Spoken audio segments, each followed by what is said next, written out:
News and വ്യൂസിലേക്ക് സ്വാഗതം. Group പോരും തമ്മിൽ തല്ലും കോൺഗ്രസിൽ പുതുമയല്ല. പക്ഷേ സമാനതകളില്ലാത്ത സങ്കുചിത പോരാണ് ഇപ്പോഴുള്ളത്. കെട്ടിയിറക്കിയ ആരോപണം നേരിടുന്ന ഒരാൾ ആ കോംപ്ലക്സ് മറയ്ക്കാനാണോ ആവോ ആഞ്ഞുകാട്ടുന്ന താൻ പോരിമ ഹുങ്കിൻ്റെ പേരിൽ ഒറ്റപ്പെടുകയാണ്. ഒന്നാമനാകാനുള്ള തമ്മിലടിയിൽ രണ്ടാമനാകാനുള്ള പിന്തുണ പോലും ഇല്ലേ എന്ന് സംശയിക്കും വിധമാണ് സാഹചര്യങ്ങൾ പുരോഗമിക്കുന്നത്. സമ്പൂർണ്ണ പുനഃസംഘടനയിലെ വാദത്തോടെ കെ സുധാകരന് ഇല്ലാത്ത പിന്തുണ സതീശൻ വാങ്ങി നൽകുകയായിരുന്നു. എന്നിട്ട് സതീശൻ സ്വയം ഒറ്റപ്പെടുന്നു. പോരാത്തതിന് NM വിജയൻ വിഷയത്തിലെ കുടുംബത്തിനെതിരായ അധിക്ഷേപവും നിയമസഭയിലെ ഇന്നത്തെ പേപ്പറേറും നിലതെറ്റിയ അഥവാ കോൺഗ്രസ് വിട്ടവർ ആരോപിക്കുന്ന സതീശ സ്വഭാവം ശരിവെക്കുന്നതാകുന്നില്ലേ? ഈ തമ്മിൽ തല്ലിൽ ആരാണ് ഒന്നാമൻ, ആർക്കാണ് നഷ്ടം, ആർക്കാണ് നേട്ടം? നമുക്ക് പരിശോധിക്കാം. ഇന്ന് നമ്മുടെ ചർച്ച സമ്പന്നമാക്കുന്ന അതിഥികളെ പരിചയപ്പെടാം. ആദ്യം ശ്രീ PM സുരേഷ് ബാബു, കോൺഗ്രസിൻ്റെ മുൻ പ്രമുഖ നേതാവായി. AK Shanib, CPIM. George Podippara, മുതിർന്ന മാധ്യമപ്രവർത്തകൻ. ഒപ്പം M ജയചന്ദ്രൻ, രാഷ്ട്രീയ നിരീക്ഷകനും മാധ്യമപ്രവർത്തകൻ.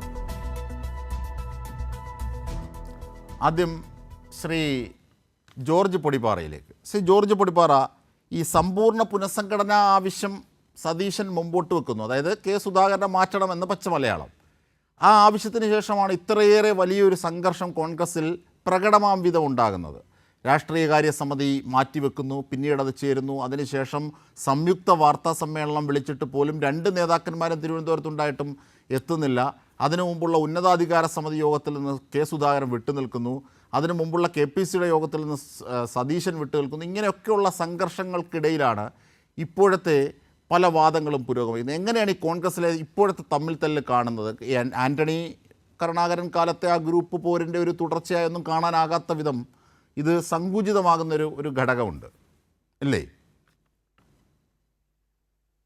താങ്കൾ പ്രതിനിധാനം ചെയ്യുന്ന ചാനലിനും ഇതിനെ ഈ രീതിയിൽ കാണാനും ഈ രീതിയിൽ വ്യാഖ്യാനിക്കാനുമാണ് താല്പര്യം. അങ്ങനെയാണ് വ്യാഖ്യാനിക്കേണ്ട, രാഷ്ട്രീയമായിട്ട് അങ്ങനെ വ്യാഖ്യാനിക്കാൻ അവകാശമുണ്ട്. കാരണം നിങ്ങൾ ആഗ്രഹിക്കുന്ന രീതിയിൽ ഈ വിഷയത്തെ കാണുന്നു.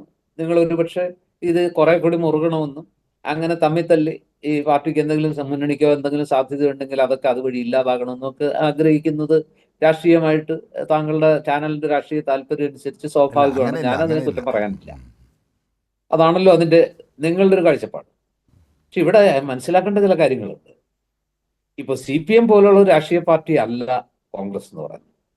കോൺഗ്രസിൽ അത്യാവശ്യം ഈ ഗ്രൂപ്പ് പോരാട്ടവും വ്യക്തി ഞാനോ നീയോ വലുത് എന്ന രീതിയിലുള്ള ആ ഒരു മത്സരമൊക്കെ ഇത് ആദ്യത്തെ അനുഭവമൊന്നുമല്ല. ഈ പാർട്ടി ഉള്ളിടത്തോളം ഉണ്ടായ കാലം മുതൽ ഇതുണ്ടായിട്ടുണ്ട്. അങ്ങ് സ്വാതന്ത്ര്യ സമരകാലത്ത് അതിന് ശേഷമൊക്കെ പാർട്ടിക്കകത്ത് ഇത്തരത്തിലുള്ള മത്സരങ്ങൾ, ആര് പ്രസിഡന്റ് ആവണം എന്നതിനെ സംബന്ധിച്ചുള്ള കോൺഗ്രസ് ചരിത്രം അറിയുന്നവർക്കറിയാം. കേരളത്തിലെ ചരിത്രം എടുത്താൽ ആ കാലത്ത് കരുണാകരൻ ആന്റണി പോരുണ്ടായിരുന്നു, പിന്നെ ഉമ്മൻചാണ്ടി കരുണാകരൻ പോരുണ്ടായിരുന്നു, അത് കഴിഞ്ഞ് ഉമ്മൻചാണ്ടി ചെന്നിത്തല പോരുണ്ടായിരുന്നു. ഇപ്പോ നിങ്ങൾ പറയുന്ന രീതിയിൽ ഇപ്പോഴത്തെ അവസ്ഥ, ഈ അവസ്ഥയിൽ നമ്മൾ മനസ്സിലാക്കേണ്ട ഒരു കാര്യം, ഇത് ജനാധിപത്യ പാർട്ടിയാണ്, ഒരു കേഡർ പാർട്ടിയൊന്നുമല്ല. ആ പാർട്ടിയിൽ ഉണ്ടാകുന്ന പോലെ ഒരു അച്ചടക്കമൊന്നും കോൺഗ്രസിനകത്ത് അടിച്ചേൽപ്പിക്കാൻ ശ്രമിച്ചാൽ ആ പാർട്ടിക്കകത്ത് നിൽക്കാൻ ആളുണ്ടാവില്ല.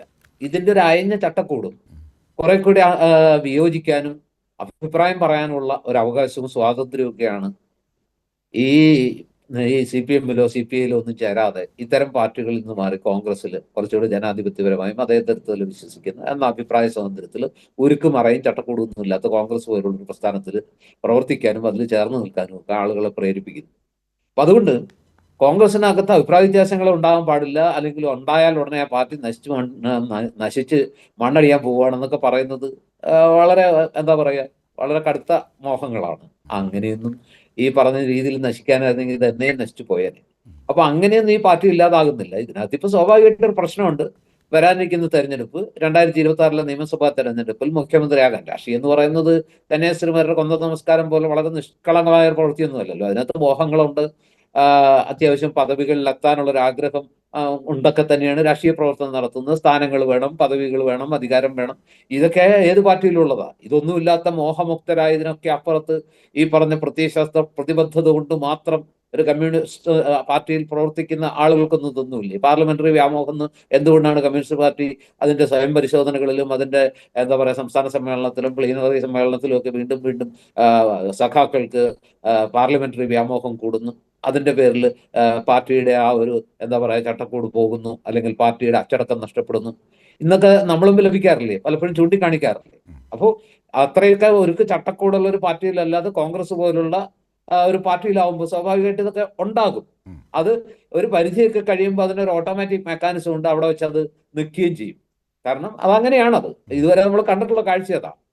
ഇവിടെ ഇപ്പൊ പ്രശ്നം എന്താന്ന് വെച്ചാൽ, ഞാൻ വിചാരിക്കുന്നത് ഒരു പരിധി വരെയൊക്കെ അതൊക്കെയാണ് രാഷ്ട്രീയ പാർട്ടി പ്രവർത്തനം. അല്ലാതെ ഒരൊറ്റയാൾ കൽപ്പിക്കുന്നു, ഒരേ ഒരാൾ തീരുമാനിക്കുന്നു സർവവും, ബ്രാഞ്ച് തലം മുതൽ സംസ്ഥാന തലം വരെ എന്തായിരിക്കണം ഒരു പാർട്ടിക്കാരൻ, അല്ലെങ്കിൽ ഈ പാർട്ടി എന്തായിരിക്കണം, ആര് ജില്ലാ സെക്രട്ടറി ആവണം, അല്ലെങ്കിൽ ആരായിരിക്കണം പാർട്ടിയുടെ കീ പോസ്റ്റുകളിലെല്ലാം എന്ന് ഒരു വ്യക്തി എന്ത് തീരുമാനിക്കുന്നു, ആ വ്യക്തിയുടെ മനസ്സിൽ ഉള്ളത് മരത്തേൽ വായിച്ച് അതനുസരിച്ച് എല്ലാ കാര്യങ്ങളിലും തീരുമാനമെടുത്ത് ആ രീതിയിൽ പ്രവർത്തിക്കുന്ന ഒരു സംഘടനാ സംവിധാനത്തെക്കാൾ ഇത് ശരിയാണ്. എനിക്ക് തോന്നുന്നു ഇതാണ് എ പി അനിൽകുമാറും സതീശനെതിരായി ആരോപിച്ചത് ഉള്ളിൽ.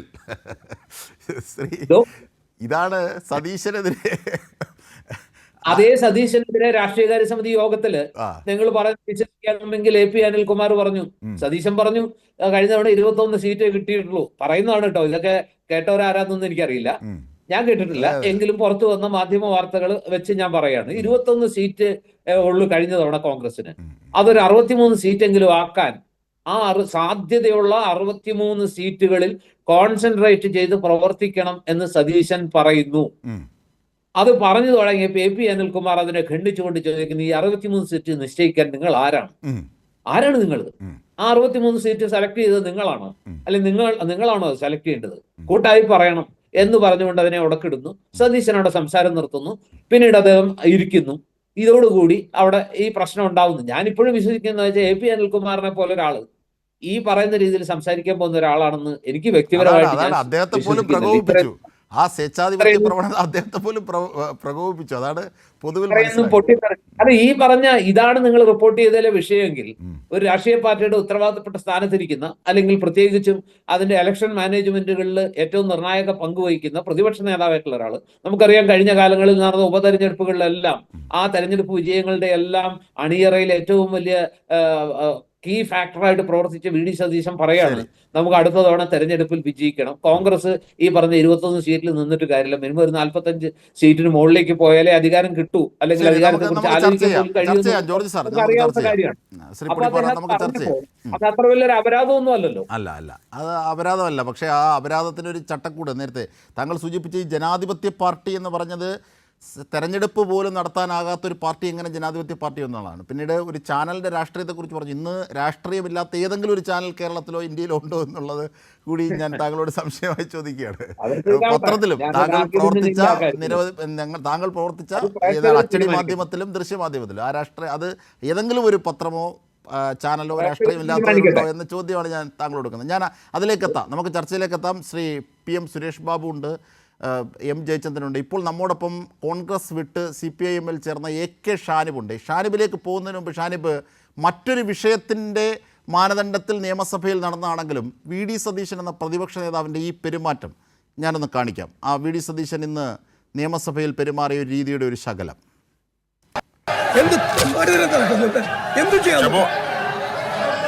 പ്രകോപിതനാവല്ല, അങ്ങ് പ്രകോപിതനാവല്ല പ്ലീസ്, അങ്ങ് പ്രകോപിതനാവല്ല പ്ലീസ്. അങ്ങ് ഒരു സീനിയർ പൊളിറ്റീഷ്യൻ, നിങ്ങൾ പ്രകോപിതനാവല്ല, അങ്ങ് പ്രകോപിതനാവല്ല പ്ലീസ്, അങ്ങ് പ്രകോപിതനാവല്ല പ്ലീസ്. അങ്ങ് ഒരു സീനിയർ പൊളിറ്റീഷ്യനാണ്, അങ്ങ് വളരെ സീനിയറാണ്, എന്താണ് ഇങ്ങനെ പെരുമാറുന്നത്? ശ്രീ AK ഷാനിബ്, ഈ ഒരു പ്രയോഗമുണ്ട്, ഈ കൂടെ കിടന്നവർക്കാണ് രാപ്പനി അറിയുന്നതെന്നൊക്കെ. അപ്പോൾ ഷാനിബ് അടക്കമുള്ളവർ നേരത്തെ ഇതൊക്കെ പറയുമായിരുന്നു, രാഷ്ട്രീയ ആരോപണമായി നിങ്ങളുടെ മേൽ അടിച്ചെറിവ്. ഈ രീതിയിലാണോ നിങ്ങളോട് ഉള്ളിലൊക്കെ പെരുമാറുന്നത് വി ഡി സതീശൻ? തീർച്ചയായും. ഈ കൂടെ കിടന്നവരെ രാപ്പനി അറിയൂ എന്ന് പറഞ്ഞതുപോലെ 2-3 തവണയായി ഞങ്ങൾ യൂത്ത് കോൺഗ്രസിന്റെ നേതാക്കൾ, ഞാൻ ഒറ്റയ്ക്കല്ല, ഞങ്ങൾ അന്ന് യൂത്ത് കോൺഗ്രസിൽ ഉണ്ടായിരുന്ന സമയത്ത് നേതാക്കൾ പ്രതിപക്ഷ നേതാവിനെ കണ്ട് ചില കാര്യങ്ങൾ അവതരിപ്പിക്കാൻ വേണ്ടി അദ്ദേഹത്തെ കണ്ടപ്പോൾ അദ്ദേഹത്തിന്റെ ഭാഗത്തു നിന്നുണ്ടായ പ്രതികരണം ഏതാണ്ട് ഇതുപോലെ തന്നെയാണ്. ഞാൻ തീരുമാനിക്കും, നിങ്ങൾ പറയണ്ട. അപ്പൊ ഞങ്ങളുടെ കൂട്ടത്തിൽ ഒരാള് ചോദിച്ചൊരു പിന്നെ പട്ടികവർഗ വിഭാഗത്തിൽപ്പെട്ട ഒരു നേതാവ് ഞങ്ങളുടെ കൂട്ടത്തിലുണ്ടായിരുന്നു യൂത്ത് കോൺഗ്രസിന്റെ. അദ്ദേഹം പറഞ്ഞു, ഞങ്ങളോട് KPCC പ്രസിഡന്റ് ഉറപ്പ് തന്നതാണ്, അപ്പോ പ്രതിപക്ഷ നേതാവ് കൂടി ഒന്ന് ഇടപെടണം എന്ന് പറഞ്ഞപ്പോൾ വളരെയധികം ചാടിക്കളിക്കുന്ന രീതിയിലാണ് അദ്ദേഹം അന്ന് പ്രതികരിച്ചത്. KPCC പ്രസിഡന്റ് അല്ല, ആര് പറഞ്ഞിട്ടും കാര്യമില്ല, അതൊന്നും ഇവിടെ നടക്കാൻ പോകുന്നില്ല എന്ന് പറഞ്ഞ് ആ ഒരു ധാർഷ്ട്യം നേരിട്ട് കണ്ടതാണ്. പക്ഷെ ഇന്നത്തെ അദ്ദേഹത്തിന്റെ പ്രതികരണം കണ്ടിട്ട് സത്യത്തിൽ എനിക്ക് സഹതാപമാണ് തോന്നിയത്. കാരണം ഇങ്ങനെ ഇത്രയും സാഹചര്യങ്ങൾ അദ്ദേഹത്തിന് രാഷ്ട്രീയ കാര്യ സമിതിയിൽ പ്രസംഗിക്കാൻ പറ്റുന്നില്ല. എന്തെങ്കിലും അഭിപ്രായം പറയുമ്പോൾ അനിൽകുമാറിനെ പോലെയുള്ള നേതാക്കൾ അവിടെ മിണ്ടാതിരിക്കാൻ പറയുന്നു, അത് നിങ്ങൾ ഒറ്റയ്ക്ക് തീരുമാനിക്കണ്ട എന്ന് പറയുന്നു. അതുപോലെ തന്നെ KPCC പ്രസിഡന്റ് പിന്നെ മീറ്റിംഗ് വിളിക്കാൻ പറയുമ്പോൾ KPCC പ്രസിഡന്റിനോട് മീറ്റിംഗ് വിളിക്കാൻ പറയുമ്പോൾ എനിക്ക് സൗകര്യമില്ല എന്ന് KPCC പ്രസിഡന്റ് പറയുന്നു. അങ്ങനെ കഴിഞ്ഞ കുറെ കാലങ്ങളായി പാർട്ടി തന്റെ കീഴിലാണ്, തന്റെ കയ്യിലാണ്, ഉള്ളം കയ്യിലാണ് എന്നൊക്കെ വിചാരിച്ച് നടന്നിരുന്ന ഒരാൾക്ക് തിരിച്ചടികൾ, നിരന്തരമായി തിരിച്ചടികൾ കിട്ടിക്കൊണ്ടിരിക്കുന്നു. രമേശ് ചെന്നിത്തല പിന്നെ പ്രതിപക്ഷ നേതാവ് പത്രസമ്മേളനം നടത്തുന്നതിന് മുൻപ് തന്നെ വിഷയങ്ങൾ പലതും പിന്നെ ഉണ്ടയിലവിടികളാണെങ്കിൽ പോലും അതെല്ലാം കണ്ടെത്തി പത്രസമ്മേളനങ്ങൾ നടത്തുന്നു. ഒരു പ്രതിപക്ഷ നേതാവായി തന്നെ അദ്ദേഹം ആക്ട് ചെയ്യുന്നു. ഇന്നലെയും ഇന്നുമൊക്കെയായി അദ്ദേഹം ആദിവാസി മേഖലകളിൽ അദ്ദേഹത്തിന്റെ യാത്ര നടത്തുന്നു. ഒരു സമാന്തര സംവിധാനമായി, പ്രതിപക്ഷ സംവിധാനമായി രമേശ് ചെന്നിത്തലയുടെ നേതൃത്വത്തിൽ അവിടെ പ്രവർത്തിക്കുന്നു. രമേശ് ചെന്നിത്തല NSSന്റെ യോഗത്തിൽ പോയപ്പോൾ ഞാൻ മാരാമൺ കൺവെൻഷനിൽ പോകാനിരിക്കുന്ന ആളാണ് എന്ന് വീമ്പിളക്കിയ VD സതീശനെ അവിടെ നിന്നും വെട്ടുന്നു. ഇങ്ങനെ തുടങ്ങി നിരന്തരം തിരിച്ചടികൾ കിട്ടിക്കൊണ്ടിരിക്കുന്ന ഒരാൾ ഇതുപോലെ പ്രതികരിക്കുന്ന കാണുമ്പോൾ സത്യത്തിൽ ഇന്ന് അദ്ദേഹത്തിന്റെ പ്രതികരണം കണ്ടിട്ട് എനിക്ക് സഹതാപമാണ് തോന്നിയത്. മിനിറ്റുകളോളം അദ്ദേഹം പ്രസംഗിക്കാൻ എഴുന്നേറ്റ് നിന്നിട്ട് മിനിറ്റുകളോളം അദ്ദേഹം ഇങ്ങനെ നോക്കി നിൽക്കുകയാണ്. ഭരണപക്ഷത്തു നിന്നുള്ള ആളുകൾ അദ്ദേഹത്തോട് ചില ചോദ്യങ്ങൾ ചോദിക്കുകയും ആ ചോദ്യത്തോട് മറുപടി പറയാൻ കഴിയാതെ സ്തബ്ധനായി നിൽക്കുകയും ചെയ്യുമ്പോഴും അദ്ദേഹത്തിന്റെ പുറകിൽ നിന്ന് ഒരാൾ പോലും പ്രതിപക്ഷ നേതാവിനെ അനുകൂലിച്ചുകൊണ്ടോ സഹായിക്കാനോ ഒരാളും വരുന്നില്ല. മിനിറ്റുകളുള്ള അദ്ദേഹം നോക്കി നിന്നിട്ട് എന്നിട്ട് തിരിഞ്ഞു നോക്കി അദ്ദേഹം തന്നെ ആവശ്യപ്പെടുകയാണ്, ഒന്ന് ഇറങ്ങ്, ഒന്ന് പ്രതിഷേധിക്കൂ എന്ന് നിരന്തരം ആവശ്യപ്പെട്ടിട്ടാണ് PC വിശ്വനാഥാണെന്ന് തോന്നുന്നു തൊട്ടുപുറകെ പിന്നെ രണ്ടാമത്തെ നിരയിൽ ഇരിക്കുന്നത്. അദ്ദേഹം അപ്പോഴാണ് 2 തവണ ആവശ്യപ്പെട്ടപ്പോഴാണ് PC വിശ്വനാഥ് അനങ്ങിയത്, അവിടെ നിന്ന് അനങ്ങാൻ തയ്യാറായത്. അപ്പൊ താൻ പാർട്ടിയിൽ എത്രത്തോളം ഒറ്റപ്പെട്ടു പോയെന്നും തന്റെ കൂടെ നിൽക്കുന്ന ആളുകളൊക്കെ ഈ ധാർഷ്ട്യവും അഹങ്കാരവും ആളുകളെ അകറ്റലും മാറ്റി നിർത്തലും കൊണ്ട് എത്രത്തോളം തന്നിൽ നിന്ന് അകന്നുപോയി എന്ന് തിരിച്ചറിഞ്ഞ ഒരാളുടെ പ്രതികരണമായിട്ടാണ് ഇന്നത്തെ അദ്ദേഹത്തിന്റെ പ്രതികരണം ഞാൻ കണ്ടത്. എന്തായാലും ഈ അവസ്ഥയിൽ അദ്ദേഹത്തെ കാണുമ്പോൾ എനിക്ക് അദ്ദേഹത്തോട് സഹതാപമാണ് ഉള്ളത്. നമുക്കറിയാം, വയനാട് ബഹുമാനായ DCCയുടെ ട്രഷറർ പിന്നെ കൊല്ലപ്പെടുന്ന സാഹചര്യം ഉണ്ടായി, NM വിജയൻ. അദ്ദേഹത്തിന്റെ മക്കൾ ഇദ്ദേഹത്തെ കാണാൻ ചെന്നപ്പോ പിന്നെ ഇങ്ങനെയുള്ള വിഷയങ്ങളൊക്കെ അവതരിപ്പിച്ച സമയത്തും പറഞ്ഞ പ്രതികരണം എന്താണ് നമ്മൾ കണ്ടു. നിങ്ങൾ ഭീഷണിപ്പെടുത്തുകയാണോ എന്ന്. ആരോടായി ചോദിക്കുന്നത്? സ്വന്തം പിതാവ് നഷ്ടപ്പെട്ട്, പിതാവും സഹോദരനും നഷ്ടപ്പെട്ട് ആ സങ്കടം പറയാൻ വേണ്ടി ചെന്ന ഒരാളോടാണ് എന്നെ ഭീഷണിപ്പെടുത്തുകയാണോ എന്ന് ചോദിച്ചത്. നടക്കില്ല. അത് പണ്ട് K മുരളീധരൻ ഞാൻ എന്ന് പറയുന്നത് ഒരു വിഷയം പറയുമ്പോൾ 100 തവണ ഞാൻ പറയും. അതെ. അത് കഴിഞ്ഞ് പത്രക്കാർ അതിനെ കുറിച്ച് ചോദിക്കുമ്പോ അതപ്പോ അങ്ങനെ പറഞ്ഞതാണ് എന്ന് പറയുന്നല്ല, എന്നെ ഭീഷണിപ്പെടുത്താൻ നോക്കി, എന്റെ അടുത്ത് നടക്കുമെന്ന് നിങ്ങൾക്ക് തോന്നുന്നുണ്ടോ, നിങ്ങൾ കരുതുന്നുണ്ടോ എന്നൊക്കെ പത്രക്കാരോട് അതിന് ന്യായീകരിച്ചുകൊണ്ട് അദ്ദേഹം വീണ്ടും ആ കുടുംബത്തെ അധിക്ഷേപിക്കുന്ന സാഹചര്യം ഉണ്ടായി. ആ കുടുംബം CPM-ഉം BJP-യും പണം തരാമെന്ന് പറഞ്ഞു എന്ന മട്ടിലൊക്കെ അതിന് ന്യായീകരിക്കാൻ വേണ്ടി പറയുന്ന സാഹചര്യം ഉണ്ടായി. ഞാൻ പറയുന്നത് മറ്റൊന്നുമല്ല, ഞങ്ങൾ കോൺഗ്രസിനകത്ത് ഞാൻ ഉൾപ്പെടെയുള്ള ആളുകൾ ഉണ്ടായിരുന്ന സമയത്ത് പറഞ്ഞ കാര്യങ്ങൾ ഓരോന്നായി ഇപ്പൊ ജനങ്ങളുടെ മുമ്പിൽ അതെല്ലാം വെളിവാക്കപ്പെടുകയാണ്. എന്താണ് ഞങ്ങൾ ഉന്നയിച്ച പ്രശ്നം, പാർട്ടിക്കകത്ത് നടക്കുന്ന പ്രശ്നങ്ങൾ, ആ പ്രശ്നങ്ങളുടെ ഒരു ഭാഗം ഇപ്പൊ കൃത്യമായി പുറത്തേക്ക് വന്നുകൊണ്ടിരിക്കുകയാണ്. പുനഃസംഘടന എന്ന കാര്യം അത് ഗണപതി കല്യാണം പോലെ ഇതാ ഇങ്ങനെ നാളെ എന്ന നീളെ ഇങ്ങനെ നീണ്ടുകൊണ്ടിരിക്കുകയാണ്. അപ്പൊ ഒരു രാഷ്ട്രീയ പാർട്ടി എന്ന നിലയിൽ ഒരു തരത്തിലും ഒരു ഇമ്പാക്റ്റും ഉണ്ടാക്കാൻ കഴിയാത്ത ഒരു പ്രതിപക്ഷം എന്ന നിലയിൽ ഒരു പ്രധാനപ്പെട്ട ഇപ്പൊ എന്താണ് അവിടെ നടക്കുന്ന ചർച്ച, എന്താണ് അവിടെ നടക്കുന്ന തർക്കം, എന്താണ് പാർട്ടിക്കകത്ത് പുനഃസംഘടനയുണ്ടോ, പ്രതിപക്ഷ നേതാവ് മാറുന്നുണ്ടോ, KPCC പ്രസിഡന്റ് മാറുന്നുണ്ടോ, മാറ്റിയാൽ KPCC പ്രസിഡന്റ് ഈ പാർട്ടിയിൽ തന്നെ ഉണ്ടാവൂ എന്ന നിലയിലുള്ള ചർച്ചകളും മുഖ്യമന്ത്രി ആരാവണം എന്ന് തുടങ്ങിയ ചർച്ചകൾ നടക്കുകയാണ്. ഒരു പ്രതിപക്ഷം എന്ന നിലയിൽ ഏതെങ്കിലും ഒരു പ്രധാനപ്പെട്ട വിഷയം ഏറ്റെടുക്കാനോ അതിനെ മുന്നോട്ട് കൊണ്ടുപോകാനോ ഒന്നും കഴിയാത്ത വിധം ഇത്തരത്തിൽ ആഭ്യന്തര പ്രശ്നങ്ങളിൽ ഉഴലുന്ന ഒരു പാർട്ടിയായി കോൺഗ്രസ് കഴിഞ്ഞ കുറെ കാലങ്ങളായി. എങ്ങനെയാണോ ആ പാർട്ടി പാർട്ടിയിൽ സംഭവിച്ചുകൊണ്ടിരിക്കുന്നത് അതിന്റെ ഏറ്റവും പീക്ക് ആയിട്ടുള്ള ഒരു അവസ്ഥയിലേക്ക് കോൺഗ്രസ് പാർട്ടി എത്തിയിരിക്കുകയാണ്. അത് ഞങ്ങൾ ഉന്നയിക്കുന്ന സമയത്ത് ഞങ്ങൾ രാഷ്ട്രീയമായി പറയുന്നു എന്നാണ് അവർ അതിനെ വിമർശിച്ചിരുന്നെങ്കിൽ അതെല്ലാം ഇന്ന് ഇതാ ഇങ്ങനെ നമ്മുടെ ക്യാമറ കണ്ണുകളിൽ നിയമസഭയിലടക്കം പാർട്ടി മൈക്കിന് മുമ്പിൽ പത്രസമ്മേളനത്തിന് മുമ്പിലൊക്കെ എന്താണ് KPCC പ്രസിഡന്റ് അദ്ദേഹത്തെ വിളിച്ചത്, എന്താണ് പ്രതിപക്ഷ നേതാവ് എന്നാ പിന്നെ നിങ്ങൾ ഉണ്ടാക്ക് എന്ന് പറഞ്ഞ് മൈക്ക നീക്കി വെച്ചു കൊടുത്തത്. ഇങ്ങനെ ഒരു പക്വതയുമില്ലാത്ത ഒരു പ്രതിപക്ഷ നേതാവും ഒരു തരത്തിലും ഓർമ്മ കുറവുള്ള ഒരു KPCC പ്രസിഡന്റും താനാണ് പ്രതിപക്ഷ നേതാവ് എന്ന് തെളിയിക്കാൻ ശ്രമിച്ചുകൊണ്ടിരിക്കുന്ന രമേശ് ചെന്നിത്തലയും ഇതെല്ലാം കലങ്ങുമ്പോ ഇതെല്ലാം അടിച്ച് കലങ്ങി കുളം കലങ്ങുമ്പോ മീൻ പിടിക്കാൻ കാത്തു നിൽക്കുന്ന KC വേണുഗോപാലും ഒക്കെയായി ആ പാർട്ടി വളരെ രസകരമായ ഒരു കൗതുക കാഴ്ചയായി ആ പാർട്ടി നമ്മുടെ മുമ്പിൽ ഇങ്ങനെ നിൽക്കുന്നു എന്നുള്ളതാണ് എനിക്ക് ഇന്നത്തെ സംഭവങ്ങളും കഴിഞ്ഞ ദിവസങ്ങളിലെ വാർത്തകളും ഒക്കെ കണ്ടപ്പോൾ എനിക്ക് മനസ്സിലായിട്ടുള്ള കാര്യം. Okay, convinced. AK Shanib, thank you. ഈ ചർച്ചയുടെ ഇടയിൽ താങ്കളുടെ അനുഭവങ്ങളടക്കം പങ്കുവച്ചതിന്. ശ്രീ അഡ്വക്കേറ്റ് PM സുരേഷ് ബാബു, വളരെ മുതിർന്ന നേതാവ്, കോൺഗ്രസ് സംസ്കാരത്തിൽ എപ്പോഴും ജീവിക്കണമെന്ന് എല്ലാ ഘട്ടത്തിലും പറയുന്ന ഒരു നേതാവ് ആണ് താങ്കൾ. എല്ലാവരും ഇപ്പോഴും ബഹുമാനിക്കുന്ന ഒരു നേതാവാണ്. എന്താണ് കോൺഗ്രസിൽ സംഭവിച്ചുകൊണ്ടിരിക്കുന്നത്? ഞാൻ താങ്കളിലേക്ക് വരുന്നതിന് മുമ്പ് വളരെ മൂല്യത്തിൻ്റെയും ധാർമ്മികതയുടെയും പാതയിൽ പൊതുപ്രവർത്തനം, രാഷ്ട്രീയ പ്രവർത്തനം നടത്തണം എന്ന് ആഗ്രഹിക്കുകയും വിളിച്ചു പറയുകയും പ്രവർത്തിക്കുകയും ചെയ്യുന്ന ഒരു രീതിയാണ് താങ്കൾക്കുള്ളത്. താങ്കൾ ഇതൊന്ന് കേൾക്കണം. മുമ്പ് ഈ പ്രതിപക്ഷ നേതാവും അവരുടെ പാർട്ടി അധ്യക്ഷനും തമ്മിൽ നടത്തിയ ഒരു വാർത്താ സമ്മേളനത്തിൻ്റെ ഒരു ശകലം കൂടി ഞാൻ കാണിച്ചിട്ട് ഞാൻ താങ്കളിലേക്ക് എത്താം. അത് അതെങ്ങനെയാണ് ഞാൻ തുടങ്ങി വെച്ചോളാം.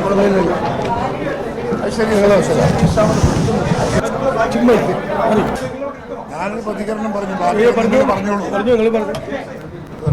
പറയണ്ടേ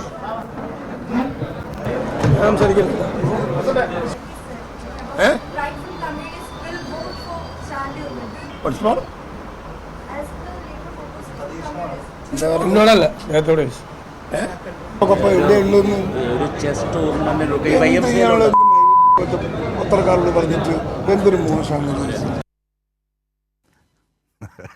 തീർച്ചയായും ശ്രീ PM സുരേഷ് ബാബു, ഇത് തന്നെയായിരിക്കും ഒരുപക്ഷെ ഈ രാഷ്ട്രീയ സമിതിയിലൊക്കെ വരാതെയും ഉന്നതാധികാര സമിതിയിൽ നിന്നും KPC യോഗങ്ങളിൽ നിന്നുമൊക്കെ മാറുമ്പോൾ ഉള്ള ഉള്ളിലെ പറച്ചിലുകളാവോ എനിക്കറിയില്ല. പക്ഷേ ഇതൊക്കെ കുട്ടികളടക്കം ട്രോൾ ചെയ്യുകയാണ്. ഈ വിളിയൊക്കെ ഈ സുധാകരൻ സതീശനെ വിളിച്ചത് എന്നൊക്കെയാണ് ആ വാക്കുകൾക്ക് പറയുന്നത്. ഇങ്ങനെയൊക്കെയാണ് അധാർമികതയുടെ പാതയിലേക്ക് ഇത് പോയിക്കൊണ്ടിരിക്കുന്നത്. ശ്രീ PM സുരേഷ് ബാബു, താങ്കളുടെ ഏറ്റവും പുതിയ സംഭവവികാസങ്ങളുടെ പശ്ചാത്തലത്തിൽ കൂടി. ഇതിനകത്ത് ഞാൻ പുതിയതിനേക്കാൾ എനിക്ക് കുറെ കൂടെ പശ്ചാത്തലങ്ങൾ അങ്ങേയും പ്രേക്ഷകരെയും അറിയിക്കുന്നതായിരിക്കും ഉചിതമെന്ന് തോന്നുന്നു. ഇതിനകത്ത് ഒരുപാട് പ്രശ്നങ്ങളുണ്ട്. ശ്രീ ജോർജ് പടിപ്പാറയുടെ പരാമർശങ്ങൾ എനിക്ക് കേൾക്കാനിടയായി. അദ്ദേഹം കോൺഗ്രസിനെ സ്നേഹിക്കുന്നു എന്ന് പ്രേക്ഷക സമൂഹം ഒരുപക്ഷെ വിലയിരുത്തിയെന്ന് വരാം. പക്ഷേ അത് കോൺഗ്രസിൻ്റെ നേതാക്കന്മാരെ ദുഷിപ്പിക്കാൻ മാത്രം പ്രാപ്തമായ പ്രവചനങ്ങളായിട്ട് എനിക്ക് തോന്നുകയാണ്. കോൺഗ്രസിൽ നേതൃത്വത്തിന് ഇന്ന് ദൂഷ്യങ്ങളുണ്ട് എന്ന് പറഞ്ഞ് അവരെ നേർവഴിക്ക് കൊണ്ടുവന്ന് ഇന്ത്യൻ രാഷ്ട്രീയത്തിൽ ഇന്ത്യൻ നാഷണൽ കോൺഗ്രസിനെ നേർവഴിയിലേക്ക് നയിച്ചതിന് ശേഷം അധികാരത്തിലേക്ക് കടത്തിക്കൊണ്ടുവരണമെന്ന് ആഗ്രഹിക്കുന്ന അവരുടെ പട്ടികയിലുള്ള ഒരാളാണ് ഞാൻ. അത് അജിംസ് അത് പറയുകയും ചെയ്തല്ലോ. കോൺഗ്രസിനെ സമൂലം നശിപ്പിച്ച് കളയണമെന്ന് ആഗ്രഹിക്കാത്ത കോൺഗ്രസ്സുകാരൻ അല്ലാത്ത ഒരാളാണ് ഞാൻ. അപ്പോൾ അവരെ തിരുത്തണം. നമ്മൾ തിരുത്താൻ ആവശ്യമായ തിരുത്തലുകൾ ഞങ്ങളെപ്പോലെ നടത്തുന്നതിനേക്കാൾ കൂടുതൽ അങ്ങയെപ്പോലെയുള്ള ശ്രീ പൊടിപ്പാറയെ പോലെയുള്ള ആളുകൾക്കാണ് കഴിയുക.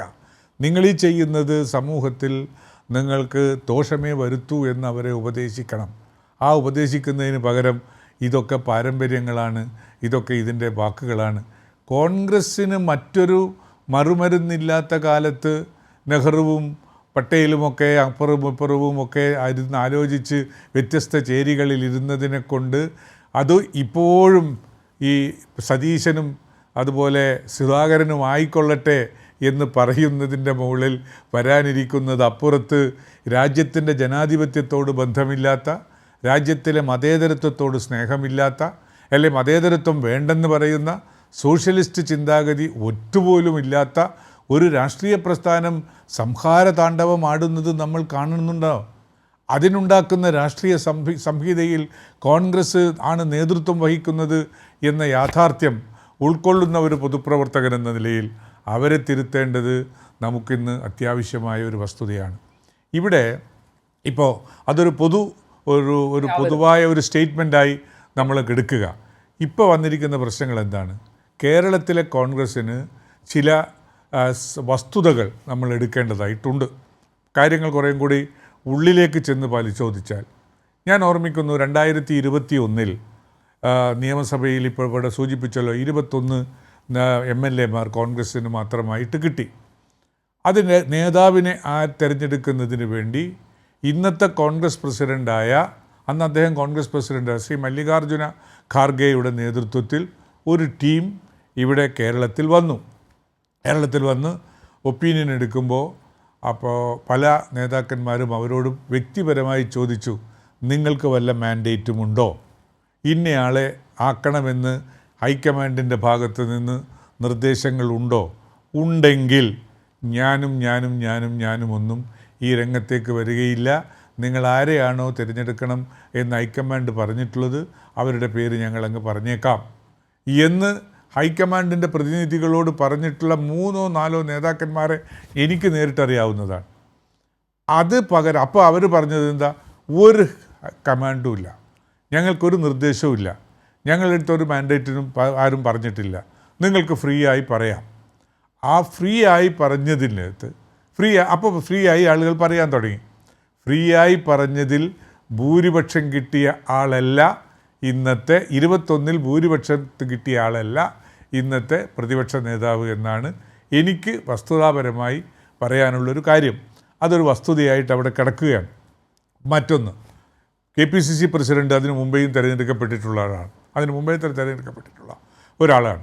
അദ്ദേഹത്തിനെ സംബന്ധിച്ചിടത്തോളം അദ്ദേഹത്തിൻ്റെ ശൈലി, അദ്ദേഹത്തിൻ്റെ പ്രവർത്തന രീതി, അദ്ദേഹം ചെയ്തുകൊണ്ടിരിക്കുന്ന കാര്യങ്ങൾ ഇവയെല്ലാം ഹൈക്കമാൻഡിന് അറിയേണ്ടതായിരുന്നു.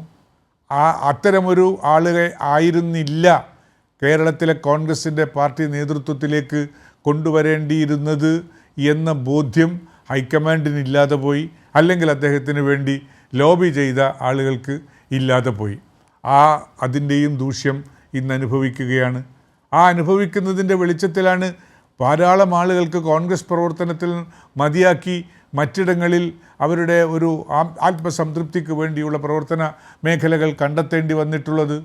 കോൺഗ്രസ് ഈ നാട്ടിലിപ്പോൾ ഇവിടെ കാണിച്ചുകൊണ്ടിരിക്കുന്ന ചിത്രം നമ്മൾ നോക്കുക. നിങ്ങൾ വളരെ കോൺഗ്രസ് ഒരു ജനാധിപത്യ പാർട്ടിയാണ്, അഭിപ്രായങ്ങൾ പറയാൻ സ്വാതന്ത്ര്യമുള്ള പാർട്ടിയാണ് തുടങ്ങിയ കാര്യങ്ങളൊക്കെ അറിയുന്നതും അനുഭവിച്ചവരുമായിട്ടുള്ള ആളുകളാണ് ഞങ്ങൾ. പക്ഷേ ഒരു പത്രസമ്മേളനം, എന്താ പത്രസമ്മേളനം നടത്തുക ഒരാളാണ്. ആ ആൾക്കാണ് അവരാണ് ഈ കാര്യങ്ങൾ ജനങ്ങളോടായി പത്രങ്ങളിലൂടെ പറയേണ്ടതെന്നുള്ളത്. അത് ഒരു പൊതുയോഗത്തിൻ്റെ ഓഡിയൻസിനെ പോലെ നടത്തുകയും മറ്റു തര പാർട്ടികൾ അത് ഒറ്റയ്ക്ക് പറയേണ്ടുന്ന ആൾ മാത്രം ഇരുന്ന് നടത്തുന്നതും കാണുമ്പോൾ ഇത് ജനാധിപത്യത്തിൻ്റെ ഒരു അർത്ഥവിശക്തതകൾ കൊണ്ട് അതിനെ ന്യായീകരിക്കാൻ ശ്രമിക്കുന്നത് ആ പാർട്ടിയോട് ചെയ്യുന്ന ഏറ്റവും വലിയ തെറ്റായിരിക്കും എന്നാണ് എൻ്റെ പക്ഷം. ഇവിടെ നിന്ന് അസംബ്ലിയിൽ നടന്നിട്ടുള്ള കാര്യങ്ങളും അതിനു മുമ്പ് നടന്നിട്ടുള്ള കാര്യങ്ങളെല്ലാം ഇവിടെ വിശദീകരിക്കപ്പെട്ടിട്ടുള്ളത്. ഞാൻ അതിലേക്ക് വീണ്ടും രണ്ടാവർത്തി കടക്കേണ്ടതില്ല. തീർച്ചയായും ഈ പാർട്ടിയെ സംബന്ധിച്ച് ഉള്ള കാര്യങ്ങളിൽ വ്യക്തമായ ഒരു നയരൂപീകരണത്തിന് കഴിയാത്ത വിധം അതാണ് ഒരു കമ്മിറ്റികളും അതിലെ കാതൽ. ഒരു കമ്മിറ്റികളും യോഗം ചേരാൻ കഴിയുന്നില്ല. വിധം ഈ തർക്കം പോകുന്നു എന്നുള്ളതാണ്. അത്രയ്ക്ക് അനാരോഗ്യമാണ് എന്നുള്ളത് അത് മനസ്സിലാക്കി കൊടുക്കണം നമ്മൾ. അതെ അതെ അതെ അത് മനസ്സിലാക്കി കൊടുക്കണം ആ പാർട്ടിയെ. സുരേഷ് ബാബു വരച്ചിട്ടത്. ശ്രീ എം ജയചന്ദ്രൻ, നോക്കൂ, താങ്കൾ ഈ ഈ ടോക്സിക്കായ കാമുകന്മാരുടെയൊക്കെ കാര്യങ്ങൾ പറയുന്നത് പോലെയാണ് എനിക്ക് ആ പെരുമാറ്റമൊക്കെ കണ്ടപ്പോൾ തോന്നിയത്. അതായത് കെ സുധാകരനെ പോലെ ഒരു പ്രമുഖ നേതാവ് അവിടെ വന്നിരിക്കുന്നു. കുറേ പഴക്കമുള്ളതാണ് ദൃശ്യങ്ങൾ എങ്കിൽ പോലും ഇന്ന് സഭയിൽ കാട്ടിയത് ഒക്കെ അദ്ദേഹത്തിൻ്റെ ശരീരഭാഷ ഒന്ന് നോക്കൂ. സുധാകരൻ ആദ്യം സംസാരിക്കും എന്ന് പറയുന്ന ഘട്ടത്തിൽ, അതിനുശേഷം ഏറ്റവും ക്രൂരമായി എനിക്ക് തോന്നിയത് ഒരു സഹപ്രവർത്തകൻ അല്ലെങ്കിൽ കെ സുധാകരനെ പോലെ ഒരു സീനിയർ നേതാവിനോട് ഇംഗ്ലീഷിൽ ഒരു മാധ്യമപ്രവർത്തകൻ ചോദ്യം ചോദിക്കുകയാണ്. അപ്പോൾ അദ്ദേഹത്തിന് പെട്ടെന്ന് അത് ക്യാച്ച് ചെയ്യാൻ പറ്റുന്നില്ല, പിടികിട്ടുന്നില്ല. സ്വാഭാവികമാണ്. ആ ഘട്ടത്തിൽ ആ സഹായത്തിനായി അദ്ദേഹം ചോദിക്കുമ്പോൾ, കെ സുധാകരൻ ചോദിക്കുമ്പോൾ, എന്നോടല്ല താങ്കളോടാണെന്ന് പറഞ്ഞ് വളരെ നിഷ്കരുണം അത് തള്ളി മാറ്റുകയാണ്. എന്നിട്ട് അവിടെ ഇരുന്ന് അസ്വസ്ഥനാകുന്നു. ഷോൾ ഇടാൻ വരുമ്പോൾ അത് തട്ടിമാറ്റിക്കളയുന്നു. സതീശൻ്റെ പെരുമാറ്റങ്ങളാണ് ടോക്സിക് കാമുകന്മാരെ പോലെ. അങ്ങനെ പെരുമാറുന്ന ഒരു രീതിയാണോ ഒരു പൊതുപ്രവർത്തകന് വേണ്ടത്? അതും കോൺഗ്രസിനെ പോലെ ഒരു മഹാപ്രസ്ഥാനത്തിൻ്റെ പ്രതിപക്ഷ നേതാവിന്. ഇങ്ങനെയൊക്കെയുള്ള ചോദ്യങ്ങൾ ചോദിക്കുന്നത് ഞാനല്ല. ഇതൊക്കെ മാധ്യമപ്രവർത്തകരോ കൈരളി ന്യൂസോ മാത്രമല്ല, ഇതൊക്കെ കോൺഗ്രസിനുള്ളിൽ തന്നെ ചോദിക്കുന്നതാണ്. ശ്രീ എം ജയചന്ദ്രനൊക്കെ നല്ലവണ്ണം അതറിയാം, ഒരു മുതിർന്ന മാധ്യമപ്രവർത്തകൻ എന്ന നിലയിൽ.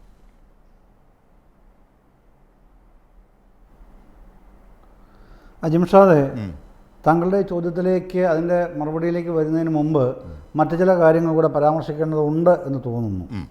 കാരണം ഇപ്പോൾ KPCC പുനഃസംഘടനയാണല്ലോ എല്ലാത്തിനും ആധാരമായി ചർച്ചകളിലൊക്കെ വരുന്നത്. പ്രിയപ്പെട്ട സ്നേഹിതൻ ജോർജ് പൊടിപാറയും അത് സംബന്ധിച്ചാണ് പറഞ്ഞത്. കോൺഗ്രസ് ജനാധിപത്യ പാർട്ടി ആയതുകൊണ്ട് ഇത്തരത്തിലുള്ള തർക്കങ്ങൾ അത് മെക്കാനിസത്തിൻ്റെ ഭാഗമാണ് കോൺഗ്രസിൻ്റെ എന്നാണ് അദ്ദേഹം പറഞ്ഞത്. അപ്പോൾ അതൊന്നും വലിയ പ്രശ്നമല്ല. CPM-നെ പോലൊരു കേഡർ പാർട്ടിയിൽ നടക്കുന്നത് പോലല്ല കോൺഗ്രസ് നടക്കുന്നതെന്നൊക്കെ അദ്ദേഹം വിശദീകരിച്ചു. പക്ഷേ നമ്മൾ പുറത്ത് കാണുന്നതിനേക്കാൾ അത്യന്തം സങ്കീർണമാണ് കോൺഗ്രസ്സിൽ ഇപ്പോൾ നടപ്പാക്കപ്പെട്ടുകൊണ്ടിരിക്കുന്ന ചില പ്രധാനപ്പെട്ട ഇഷ്യൂസ് എന്നുള്ളത്. അതിലേക്ക് വരാം. അതിനു മുമ്പ് ശ്രീ PM സുരേഷ് ബാബു ഏറ്റവും ഒടുവിൽ പറഞ്ഞൊരു കാര്യമുണ്ടല്ലോ, 2021 ഇലക്ഷന് ശേഷം. അതിൻ്റെ ഒന്ന് രണ്ട് കാര്യങ്ങൾ സൂചിപ്പിച്ചിട്ട് അതിലേക്ക് കടക്കാമെന്ന് വിചാരിക്കുന്നു. 21 പേരാണ് കോൺഗ്രസിൽ നിന്ന് ജയിച്ചത്. ഉമ്മൻചാണ്ടി പ്രതിപക്ഷ നേതൃസ്ഥാനത്ത് ഇല്ല എന്ന് പറയുന്നു. പിന്നീടാണ് പ്രതിപക്ഷ നേതൃസ്ഥാനം ആർക്ക് എന്നുള്ള പ്രശ്നം പറയുന്നത്. ഉമ്മൻചാണ്ടി ഇല്ല എന്ന് പറയുമ്പോൾ തന്നെ അപ്പോൾ തിരുവഞ്ചൂർ പറയുന്നുണ്ട്, ഉമ്മൻചാണ്ടിയോട് നേരിട്ട് പറയുന്നുണ്ട്, തിരുവഞ്ചൂർ രാധാകൃഷ്ണൻ തനിക്ക് പ്രതിപക്ഷ നേതാവാകണം എന്ന് നേരിട്ട് പറയുന്നുണ്ട്. എനിക്കറിയാം, അതുകൊണ്ടാണ് ഞാൻ പറയുന്നത്, കൃത്യമായി പറയുന്നത്.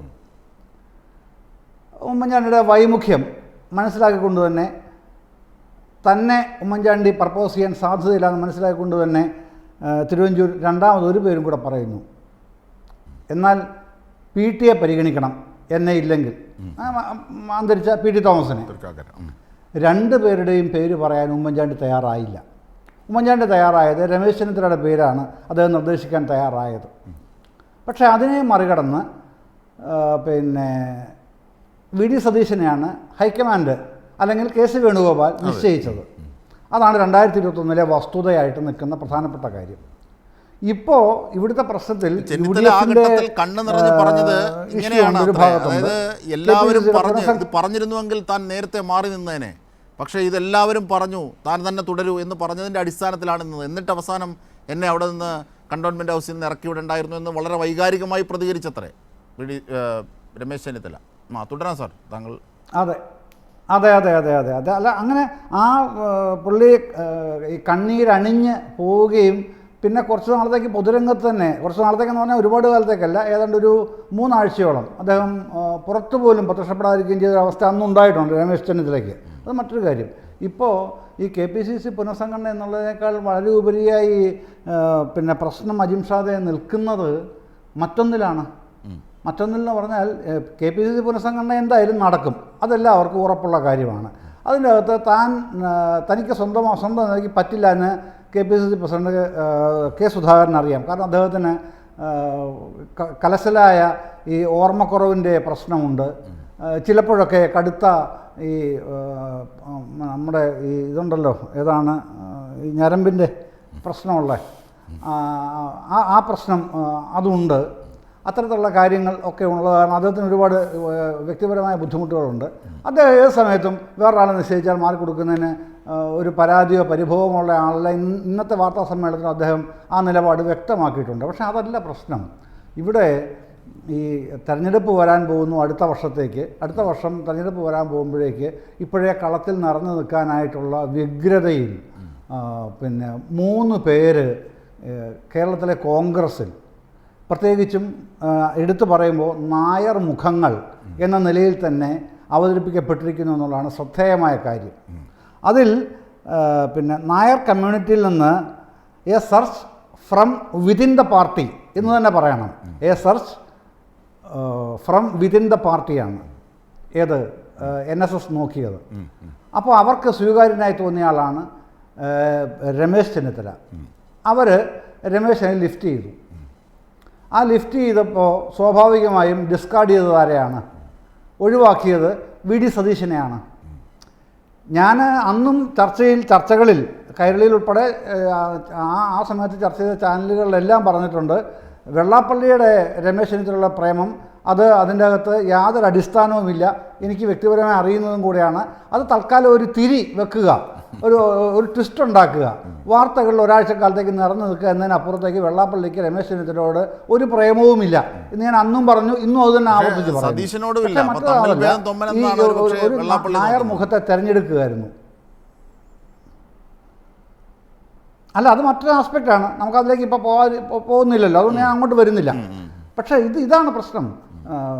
ഈ 3 നായർ മുഖങ്ങളിൽ, കോൺഗ്രസിലെ 3 നായർ മുഖങ്ങളിൽ ഏറ്റവും തലപ്പൊക്കമുള്ളത്, കോൺഗ്രസ് പാർട്ടിയിലെ ഹൈറാർക്കി പ്രകാരം ഏറ്റവും തലപ്പൊക്കമുള്ള ആൾ KC വേണുഗോപാൽ തന്നെയാണ്. പിന്നെ തൊട്ട് അടുത്ത സ്ഥാനമാണ് രമേശ് ചെന്നിത്തലയ്ക്കുള്ളത്.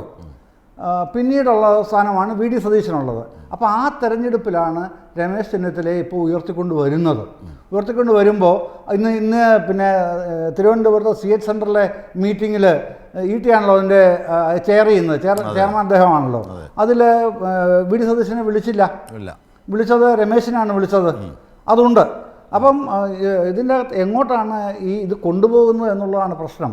ഈ കഴിഞ്ഞ ഒരു 1.5-2 മാസത്തിനിടയ്ക്ക് ഇദ്ദേഹത്തിന്, അതായത് സതീശന് വന്നിട്ടുള്ള ഒരു ഡീഗ്രഡേഷൻ ഉണ്ട് കോൺഗ്രസ് പാർട്ടിക്കകത്ത്. ആർക്കും കയറി മേയാവുന്ന അവസ്ഥയിലേക്ക് ഇപ്പോൾ സതീശനെ മെക്കിട്ട് കയറുകയാണ്. കിട്ടുന്ന അവസരങ്ങളിലെല്ലാം കോൺഗ്രസ് നേതാക്കൾ അവരുടെ ആഭ്യന്തര സംഘടനാ മീറ്റിങ്ങുകളിൽ അതാണ് ഇപ്പോൾ കാണുന്നത്. ഈ ഒരു പ്രത്യേകത ഇതുവരെ അനുഭവിക്കേണ്ടി വന്നിട്ടില്ല VD സതീശന്. ഞാൻ ഒരു 6 മണിയായപ്പോൾ ഒരു പ്രധാനപ്പെട്ട നേതാവിനെ വിളിച്ചപ്പോൾ അദ്ദേഹത്തിനോട് പറഞ്ഞ ഒരു ഉപമ എന്താണെന്നറിയാമോ VD സതീശനെ പറ്റി? മൂക്കാതെ പഴുത്തതാണ്, അതിൻ്റെ ഒരു കുഴപ്പമുണ്ട് അയാൾക്ക്. എന്നോട് പ്രധാനപ്പെട്ട ഒരു നേതാവ് പറഞ്ഞതാണ് 6 മണിക്ക് ഞാൻ വിളിച്ചപ്പോൾ. അപ്പം പിന്നെ ആ തരത്തിൽ കഴിഞ്ഞ 1.5 മാസം കൃത്യമായിട്ട് പറഞ്ഞാൽ അദ്ദേഹത്തിൻ്റെ പല കാര്യം, ഇപ്പോൾ തെരഞ്ഞെടുപ്പ് വിജയമൊക്കെ സതീശൻ്റെ ക്രെഡിറ്റിലാക്കാൻ ആ സമയത്ത് മാധ്യമങ്ങൾ തന്നെ മത്സരിച്ചിരുന്നു. ഇപ്പോൾ അതൊന്നും ചിത്രത്തിലേ ഇല്ല. അതുകൊണ്ടാണ് തുറന്നടിച്ചതുപോലെ കഴിഞ്ഞ രാഷ്ട്രീയകാര്യ സമിതി യോഗത്തിൽ ഉണ്ടായ നടപടികളൊക്കെ ഉണ്ടാവുന്നത്. ഇപ്പോൾ സതീശൻ പിന്നീട് തൻ്റെ താല്പര്യക്കാരോട് അല്ലെങ്കിൽ അടുപ്പക്കാരോട് വിശദീകരിച്ചു, ഞാൻ പറഞ്ഞത് കോൺഗ്രസിൻ്റെ 63 സീറ്റാണ്, എന്തിനാണ് അനിൽകുമാർ അതിൽ ചാടി പിടിക്കുന്നത്, എനിക്ക് ഞങ്ങളെ പറയാനുള്ള അവകാശമില്ലേ എന്നൊക്കെ പിന്നീട് ചോദിച്ചു. പക്ഷേ ഈ പരാമർശങ്ങളൊക്കെ വരുമ്പോൾ ഇതൊക്കെ ആസ്വദിച്ചിരിക്കുന്ന ആളാണ് ചെന്നിത്തല എന്നുള്ളത് നിയമസഭയിലും കണ്ടു. അവിടെയാണ് താങ്കളുടെ ആദ്യത്തെ ചോദ്യത്തിൻ്റെ പ്രസക്തിയുള്ളത്. ഈ സതീശൻ, VD സതീശൻ എന്ന പ്രതിപക്ഷ നേതാവ് പുറകോട്ട് തിരിഞ്ഞു നിന്ന് ചോദിക്കുന്ന കാര്യമൊക്കെ പറഞ്ഞല്ലോ, ഷാനിബ് പറഞ്ഞല്ലോ, ശരിയാണ്. അപ്പോൾ അത് നടക്കുമ്പോൾ പിന്നെ മറ്റാരും അദ്ദേഹത്തിനെ ഒന്ന് ഷീൽഡ് ചെയ്യാനായിട്ട് അല്ലെങ്കിൽ അദ്ദേഹത്തിന് പ്രധാനപ്പെട്ട ഡിഫൻസ് എടുക്കാനായിട്ട് വരുന്നില്ല, നേതാക്കൾ ഉൾപ്പെടെ ഉള്ളവർ വരുന്നില്ല. അത് മറ്റൊരു സംഗതി. അപ്പോൾ ഈ കോൺഗ്രസിൻ്റെ അകത്ത് എന്തുകൊണ്ടാണ് ഇതിങ്ങനെ മൂത്ത് വരുന്നത് എന്ന് നോക്കിയാൽ വ്യക്തമായിട്ട് കാണാൻ കഴിയുന്ന കാര്യം, സൈഡ് ലൈൻ ചെയ്യപ്പെടുകയാണ് VD സതീശൻ എന്ന പ്രതിപക്ഷ നേതാവ് അവിടെ. അപ്പോൾ സ്വാഭാവികമായിട്ട് ഉണ്ടാകുന്ന ചോദ്യം എന്താണെന്നറിയാമോ? കൊണ്ടുവരാൻ പോകുന്ന രമേശ് ചെന്നിത്തലയാണോ? അല്ല, ഞാൻ ഇവിടെ വെച്ച് തീർത്ത് പറയാം, രമേശ് ചെന്നിത്തല ഒരു നേർച്ചക്കോഴിയാണ്. അതിപ്പോഴേ എഴുതി വെച്ചോളൂ അജിംസാദെ, നാളെ നമ്മൾ കാണാൻ പോകുന്നതാണത്. അതൊരു നേർച്ചക്കോഴിയാണ്. ഇതിൻ്റെ അകത്ത് പിന്നെ അദ്ദേഹത്തെ രമേശ് ചെന്നിത്തല മുന്നും ഏതാണ് അജിംസാദെ, ആരായിരിക്കും താങ്കളുടെ നിഗമനത്തിൽ? ഹലോ, KC ആണോ? അല്ല, യു ഡി എഫിനാണ് അടുത്ത നിയമസഭാ തെരഞ്ഞെടുപ്പിൽ പിന്നെ ഭരിക്കാനുള്ള ഭൂരിപക്ഷം കിട്ടുന്നതെങ്കിൽ ഞാൻ അതല്ല ഉറപ്പിച്ച് ഞാൻ പറയും. ചോദിച്ചത്, ഈ കോൺഗ്രസിനെ പിന്നെ അടുത്ത കെ.സി. തവണ വേണുഗോപാലായിരിക്കും നയിക്കുന്ന ആരാണ്? കാരണം മുഖ്യമന്ത്രി ജയിക്കുന്നത് സ്ഥാനാർത്ഥിയായി. ജയിപ്പിക്കുന്നത് ജനങ്ങളാണല്ലോ. അതിനി UDF വരണമോ ഇല്ലയോ എന്നുള്ള കാര്യം ജനങ്ങളാണ് തീരുമാനിക്കുന്നത്. ഞാൻ അല്ല, ചോദിക്കുന്നത് നയിക്കുന്നത് അവർക്ക് നയിക്കാൻ ആൾ വേണ്ടല്ലോ. AICC ഉണ്ടല്ലോ. ഇപ്പം അല്ല, അവർ മുമ്പിൽ ഉയർത്തിക്കാട്ടുന്ന നേതാവ് ആരായിരിക്കും? നമ്മൾ കാണേണ്ട കാര്യം ഈ പ്രശ്നം ഇതൊക്കെ അല്ല, ഞാനതാണ് പറയുന്നത്. ഇതൊക്കെ രൂപപ്പെടുന്നത് എന്തുകൊണ്ടാണെന്നറിയാം? ഇപ്പോൾ ഇങ്ങനെ വരുന്നത് എന്തുകൊണ്ടാണെന്നറിയാമോ? LDFന് പിന്നെ ഉയർത്തി കാണിക്കാൻ ഏതെങ്കിലും സമുദായത്തിന് നേതാവിനെ വേണ്ട. അവരുടെ പാർട്ടി CPM നയിക്കുന്ന CPMനാണെങ്കിൽ അതിൻ്റെ അകത്തുള്ളിൽ ഒരു പിന്നെ ഒരു ഈഴവ നേതാവ്, അല്ലെ നായർ നേതാവ്, ക്രിസ്ത്യൻ നേതാവ്, മുസ്ലിം നേതാവ്, അങ്ങനെ പറഞ്ഞ ഒരാളും ഒരു മാധ്യമവും അതാണത് LDFൻ്റെ അടുത്ത നേതാവ് കേട്ടോ എന്ന് പറയാൻ ധൈര്യപ്പെടുക പോലുമില്ല. അതേസമയം UDFലാണെന്നുണ്ടെങ്കിൽ നായർ സമുദായത്തിൻ്റെ ഇന്നയാൾ വന്നാൽ കൊള്ളാം കേട്ടോ, ക്രിസ്ത്യനാണ് ഇന്നയാൾ വന്നാൽ കൊള്ളാം, മുസ്ലിമാണ് ഇന്നയാൾ വന്നാൽ കൊള്ളാം എന്ന ചർച്ചയ്ക്കാണല്ലോ ഇപ്പോഴേ തുടക്കം കുറിക്കുന്നത്. പക്ഷേ അതിൻ്റെ അകത്തൊക്കെ മറ്റ് ആൾക്കാരും കൂടെ യോജിച്ചിപ്പോൾ വന്നിരിക്കുന്നത് നമുക്കെല്ലാവർക്കും കൂടെ ഒന്നിച്ച് രമേശ് ചെന്നിത്തലയെ അങ്ങ് നേതാവായിട്ട് കൊണ്ടുവരുന്നതിനെക്കുറിച്ച് ആലോചിച്ചു കൊണ്ടിരിക്കാം എന്നുള്ളതാണ് ഇപ്പോഴത്തെ ഒരു പൊതു തത്വമായിട്ട്, പൊതു നയമായിട്ട് അംഗീകരിക്കപ്പെട്ട് കൊണ്ടുവരുന്നത്. അപ്പോൾ അവിടെ വരുന്നത് രമേശ് ചെന്നിത്തല ലാസ്റ്റ് ബസ് പോയി കഴിഞ്ഞു എന്നുള്ളത് എല്ലാവർക്കും അറിയാം. അല്ല അജിംഷാദെ, രമേശ് ചെന്നിത്തലയുടെ ലാസ്റ്റ് ബസ് പോയി കഴിഞ്ഞു. അത് അദ്ദേഹത്തിൻ്റെ പ്രതിപക്ഷ നേതൃസ്ഥാനം പോയപ്പോഴേ അദ്ദേഹത്തിന് ലാസ്റ്റ് ബസ് പോയി ഇല്ലേ? അല്ല, അത് കഴിഞ്ഞ് ആ ബസ്സിലാണ് ഇപ്പോൾ പിന്നെ VD സതീശൻ സഞ്ചരിക്കുന്നത്. സ്വാഭാവികമായി പിന്നെ ആ പ്രതിപക്ഷ നേതാവിൻ്റെ നേതൃത്വത്തിൽ മുമ്പോട്ട് പോകുന്ന ഇലക്ഷനിൽ, വരുന്ന നിയമസഭാ തെരഞ്ഞെടുപ്പിൽ ആ കക്ഷിക്ക് അല്ലെങ്കിൽ ആ മുന്നണിക്ക് ഭൂരിപക്ഷം കിട്ടുകയാണെങ്കിൽ ആ പ്രതിപക്ഷ നേതാവിനാണ് പരിഗണിക്കേണ്ടി വരിക എന്നുള്ള സാഹചര്യത്തിലാണ് ലാസ്റ്റ് ദിവസം പോയ രമേശ് ചെന്നിത്തല വെച്ചുകൊണ്ട് ഇപ്പോൾ കളികൾ ആരംഭിച്ചിരിക്കുന്നത് എന്നുള്ളത് ഇതിനകത്ത് പ്രത്യേകം കാണേണ്ട കാര്യമാണ്. തീർച്ചയായും അതാണ് നമ്മൾ കാണേണ്ടത്. ഇനി എങ്ങാനും ബിരിയാണി കിട്ടിയാലോ എന്ന് സലീം കുമാർ ഒരു സിനിമയിൽ പറയുന്ന കണക്ക് അവസാന ബസ് ഏതെങ്കിലും ബസ് നീ തെറ്റി വന്നാലോ എന്നാണ് ചെന്നിത്തലയുടെ പക്ഷം. പക്ഷെ എന്തായിരുന്നാലും അതിനുള്ള സാധ്യതകളാണ് പോകുന്നത്. Shri George sir, George Podippara. അതെ ശ്രീ ജോർജ് പൊടിപ്പാറ, നമുക്ക് ഈ നോക്കൂ, ഈ സമ്പൂർണ്ണ പുനഃസംഘടന വേണമെന്ന് ആവശ്യം ഉന്നയിക്കുന്നൊരു ഘട്ടത്തിൽ കെ സുധാകരന് ഇല്ലാത്ത പിന്തുണ VD സതീശനാണ് ഇപ്പുറത്ത് എന്നതുകൊണ്ട് മാത്രം നേടുകയാണ്. എന്തിന് ചാണ്ടി ഉമ്മൻ അടക്കമുള്ള വളരെ ജൂനിയറായ താരതമ്യേന നേതാക്കന്മാർ പോലും കെ സുധാകരൻ്റെ പക്ഷത്തും പിന്തുണയും പ്രഖ്യാപിക്കുകയാണ്. ചെന്നിത്തല അടക്കം കെ സുധാകരനെ പിന്തുണ പ്രഖ്യാപിക്കുന്നൊരു സാഹചര്യമുണ്ട്. ഇതിനേക്കാളൊക്കെ വലിയൊരു തമാശ കാത്തു വെച്ചിരുന്ന മാരാമൺ കൺവെൻഷനും പോയി സതീശൻ്റെ പക്കൽ നിന്നാണ്. അപ്പോൾ ഓരോ സമുദായം എപ്പോഴും നമുക്കറിയാം, ഒരു അനൗദ്യോഗിക ഭാഷയിൽ നാമൊക്കെ പറയാറുണ്ട്, ഒരു സാമുദായിക കോൺഫെഡറേഷനായാണ് പലപ്പോഴും UDF എന്ന സംവിധാനം പ്രവർത്തിക്കുന്നതെന്നൊക്കെ. അതിൻ്റെ ഗുണഫലം എപ്പോഴും കോൺഗ്രസ്സിലേക്ക് കേന്ദ്രീകരിക്കപ്പെടുകയാണ് ചെയ്യുക. ഇവിടെ NSS തള്ളുന്നു, സന്ദേശമാണത്. SNDP തള്ളുന്നു, വെള്ളാപ്പള്ളി തള്ളുന്നു, പിന്നീട് CH മുഹമ്മദ് കോയ സെൻറ്ററും തള്ളുന്നു, മാരാമൺ കൺവെൻഷനിലും VD സതീശനില്ല. ഇതൊക്കെ ചില സന്ദേശങ്ങളാണ്, അവർക്കിഷ്ടം ആരോട് എന്ന് സൂചിപ്പിക്കുന്നത്. അങ്ങനെ ഉണ്ടോ? അങ്ങനെ നിഗമിക്കാമോ ജോർജ് സാർ? ഇത്രയും നേരം താങ്കളടക്കം 4 പേര് ആരോ ഒരു നേർച്ചക്കോഴി എന്നുള്ള രീതിയിൽ ഒരു പദം പ്രയോഗിച്ചു. ഞാനിവിടെ ഇരിക്കുന്ന ഏതാണ്ട് ആ പരുവത്തിലാണെന്ന് എനിക്ക് തോന്നുന്നു. അല്ലല്ല, നിങ്ങൾക്ക് മറുപടി പറയാനായിട്ട് ആദ്യം തന്നെ ചോദിച്ചു, ഞാനൊരു മറുപടി എന്തെങ്കിലും ആട്ടെ, ഞാൻ അതേക്കുറിച്ച് പറയുന്നില്ല. നിങ്ങളുടെ താല്പര്യം, നിങ്ങളുടെ ഇഷ്ടം, നിങ്ങളുടെ സമയം, താങ്കൾ ആങ്കർ, അപ്പൊ അത് നിങ്ങൾക്ക് എന്ത് വേണേലും ചെയ്യാം. ഞാൻ വിഷയത്തിലേക്ക് വരുന്നില്ല. പക്ഷെ ഒരു സത്യം ഇത് കണ്ടുകൊണ്ടിരിക്കുന്ന മനുഷ്യർക്ക് മനസ്സിലാവും, നിങ്ങൾ ആരെയാണ് ഭയപ്പെടുന്നത്.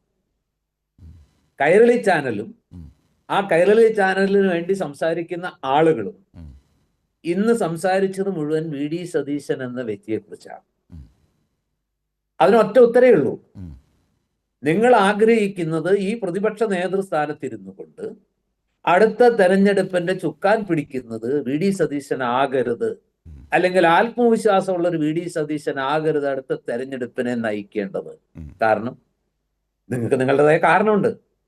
കാരണം എന്താ വെച്ചാൽ, നിയമസഭയിലായാലും ശരി, ഒരു ഉപതെരഞ്ഞെടുപ്പ് വേദിയിലായാലും ശരി, UDFന് വേണ്ടി ഏറ്റവും മികച്ച രീതിയിൽ പ്രവർത്തിക്കുക. ഞാൻ VD സതീശന്റെ ആരാധകനൊന്നുമല്ല, എനിക്ക് അങ്ങേരുടെ വക്കാലത്ത് പിടിക്കേണ്ട കാര്യമില്ല. പക്ഷെ നിങ്ങളുടെയൊക്കെ സംസാരം കേൾക്കുമ്പോൾ അതിൽ നിന്നൊരു സാമാന്യ ബുദ്ധിയുള്ള മനുഷ്യനെ അനുമാനിച്ചെടുക്കാവുന്ന ഇവിടുത്തെ പ്രേക്ഷകർ അല്പം സമയം തരണം കേട്ടോ. കാരണം അങ്ങനെ ഇടയ്ക്ക് കയറി താങ്കൾ അങ്ങനെ അങ്ങ് തട്ടിക്കൊണ്ടു പോരുത്. അങ്ങനെ വരുന്നൊരു പ്രശ്നം എന്താ, നിങ്ങൾ ഈ പറഞ്ഞ VD സതീശന് ഒരു കഴിവുണ്ട്. ഇപ്പൊ പറഞ്ഞു VD സതീശനെ പ്രതിപക്ഷ നേതാവാക്കിയത് VD സതീശനെ പ്രതിപക്ഷ നേതാവാക്കിയത് VD സതീശന് സ്വയം പ്രതിപക്ഷ നേതാവാകാൻ പറ്റുമോ? ഹൈക്കമാൻഡില് അദ്ദേഹത്തിന് അന്ന് വരെ ഒരു MLA-ക്ക് അപ്പുറത്ത് ഒന്നും ആകാത്ത VD സതീശന് സോണിയ ഗാന്ധിയുടെ അടുത്തോ രാഹുൽ ഗാന്ധിയുടെ അടുത്തോ പ്രിയങ്ക ഗാന്ധിയുടെ അടുത്തോ ഖാർഗെയുടെ അടുത്തോ അത്രമേൽ വലിയ സ്വാധീനമുണ്ടോ?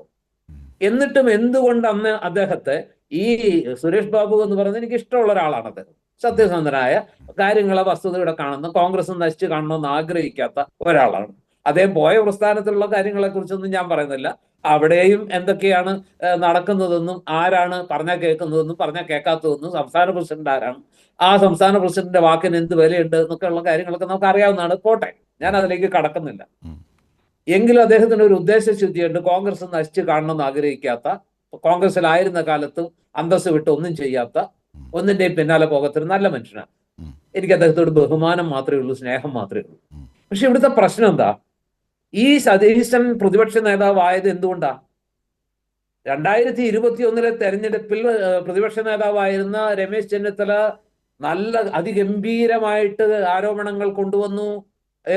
എന്താ പറയാ, സ്പ്രിംഗ്ലർ തൊട്ട് സ്വർണ്ണക്കടത്ത് മുതൽ ആഴക്കടൽ മത്സ്യബന്ധനത്തിലെ അഴിമതി വരെ എന്തെല്ലാം കൊണ്ടുവന്നു.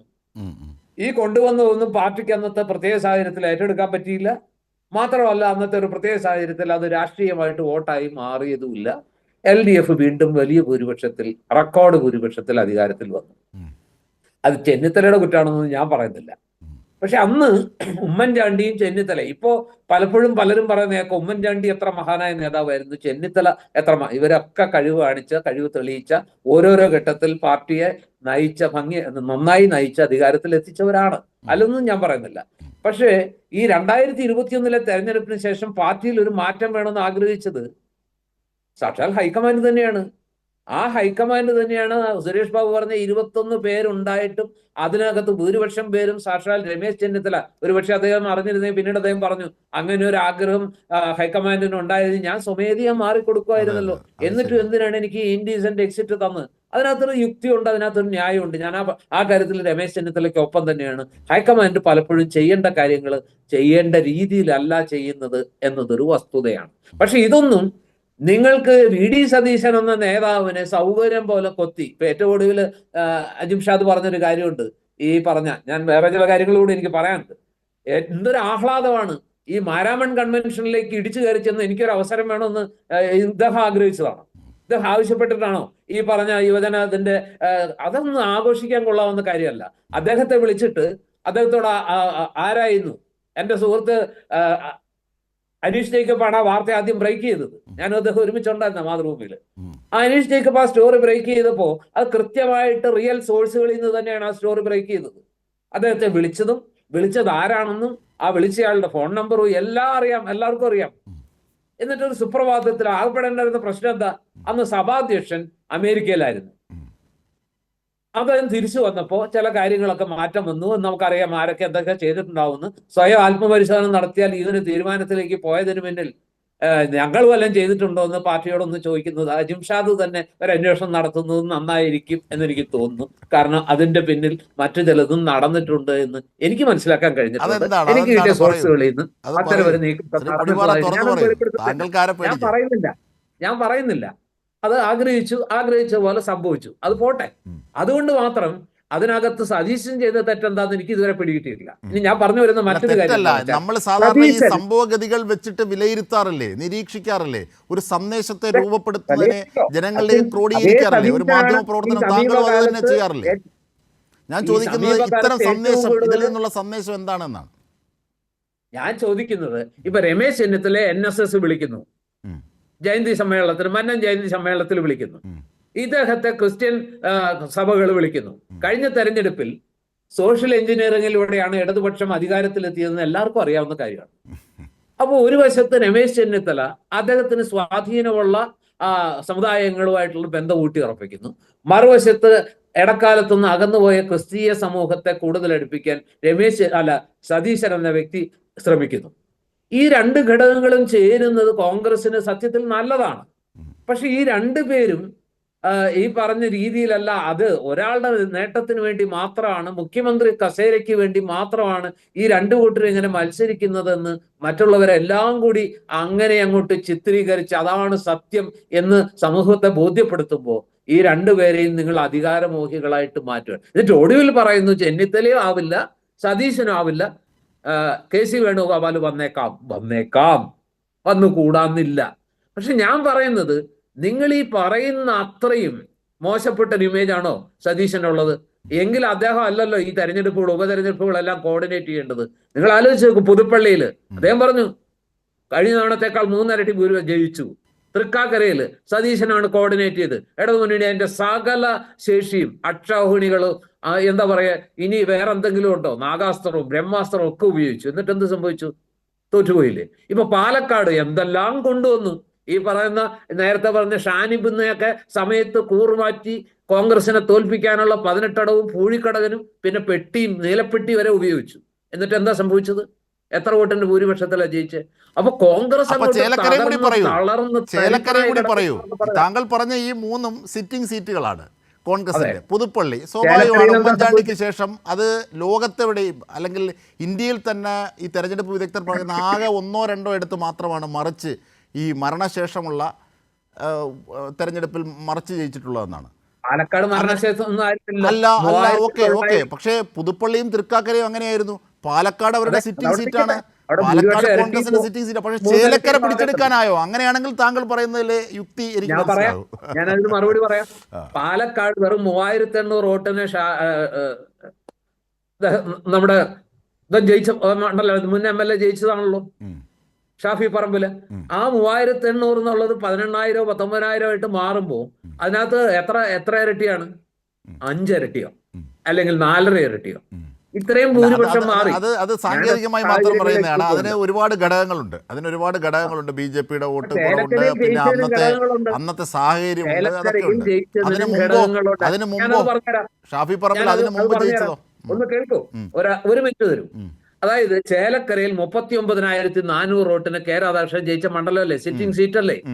ആ 39,400 വോട്ടിന് ജയിച്ച ചേലക്കരയിൽ ഈ തവണ 12,000 വോട്ടിനാണ് ജയിക്കുന്നത്. അല്ല, പക്ഷേ 4,000 വോട്ടോളം നടന്ന ലോക്സഭ നോക്കണം. തൊട്ട് മുമ്പ് നടന്ന ലോക്സഭാ തെരഞ്ഞെടുപ്പ് നോക്കണം. 2, അന്നത്തെ കാലത്തെ ഒരു സാഹചര്യമല്ല ഇപ്പോഴുള്ളത്. അങ്ങനെയുള്ള പല ഘടകങ്ങളും അവിടെ ഉണ്ട്. അതിനെ നമ്മൾ സാങ്കേതികമായി മാത്രം കാണുന്നത് ശരിയല്ല. അത് മാത്രമല്ല, തൊട്ട് മുമ്പ് നടന്ന ലോക്സഭാ തെരഞ്ഞെടുപ്പിനേക്കാൾ ഭൂരിപക്ഷമുണ്ട്. അജിംഷാദിനോട് എനിക്ക് ഒന്നേ പറയാനുള്ളൂ. ഞാൻ ഈ പറയുന്നത് ഈ പറഞ്ഞ കോൺഗ്രസിന് വളരെ സുഗമമായ കാലമാണെന്നോ അല്ലെങ്കിൽ സുഖകരമായ കാലമാണെന്നൊന്നും അല്ല. പക്ഷേ നിങ്ങൾ എല്ലാവരും കൂടി ഇന്ന് നിയമസഭയിൽ തന്നെ സംഭവിച്ചു. സഭാ TV ഒരൊറ്റ പോയിന്റേ ഫോക്കസ് ചെയ്യുന്നുള്ളൂ, അദ്ദേഹം എന്ത് ചെയ്യുന്നു എന്നുള്ളത്.